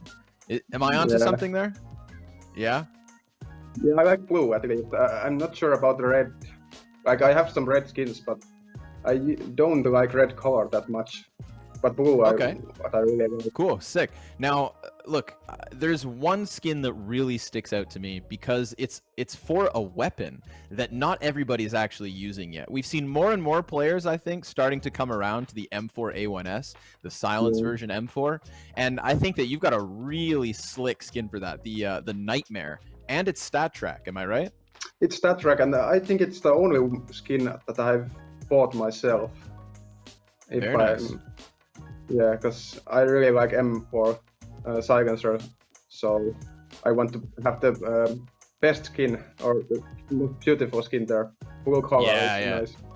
Yeah. That light blue color, the tearing. I think it's an intimidating skin as well. Listen, I'm the kind of guy who thinks that the A1S doesn't get as good of skins as the M4A4. What do you think about that? Do you think it's unfair as an A1S user? A little bit, yeah. I could relate on that. So M4, like without silencer, it has most nice skins, I think. Yeah. But there's still some cool skins in silencer as well. So seeing as you use the silent M4, you also use the silent pistol. The stat track Guardian, same thing there, man. Is it all about the blues for you? Is that the reason? Yeah. Yeah, I like green color as well, but I haven't found like beautiful green skins yet. Yeah, except of the knife. I want someday to have a like emerald Doppler knife. It's the most beautiful skin ever. Yeah, I think that's actually one of the rarest knives when it comes to pro players. Is like, we see a lot of rubies, we see a lot of sapphires. The only player who I know who actually has an emerald is Som from North America, a really young player for Gen G. So the new kids coming in spending more money on knives than some of the best in Finland. Who could have imagined that one? Listen, man, I really appreciate you stopping by to talk skins with me, Ariel. I'm excited to see how you guys continue to do throughout the event as well. So I just appreciate you, man. Thanks for stopping in. Thank you.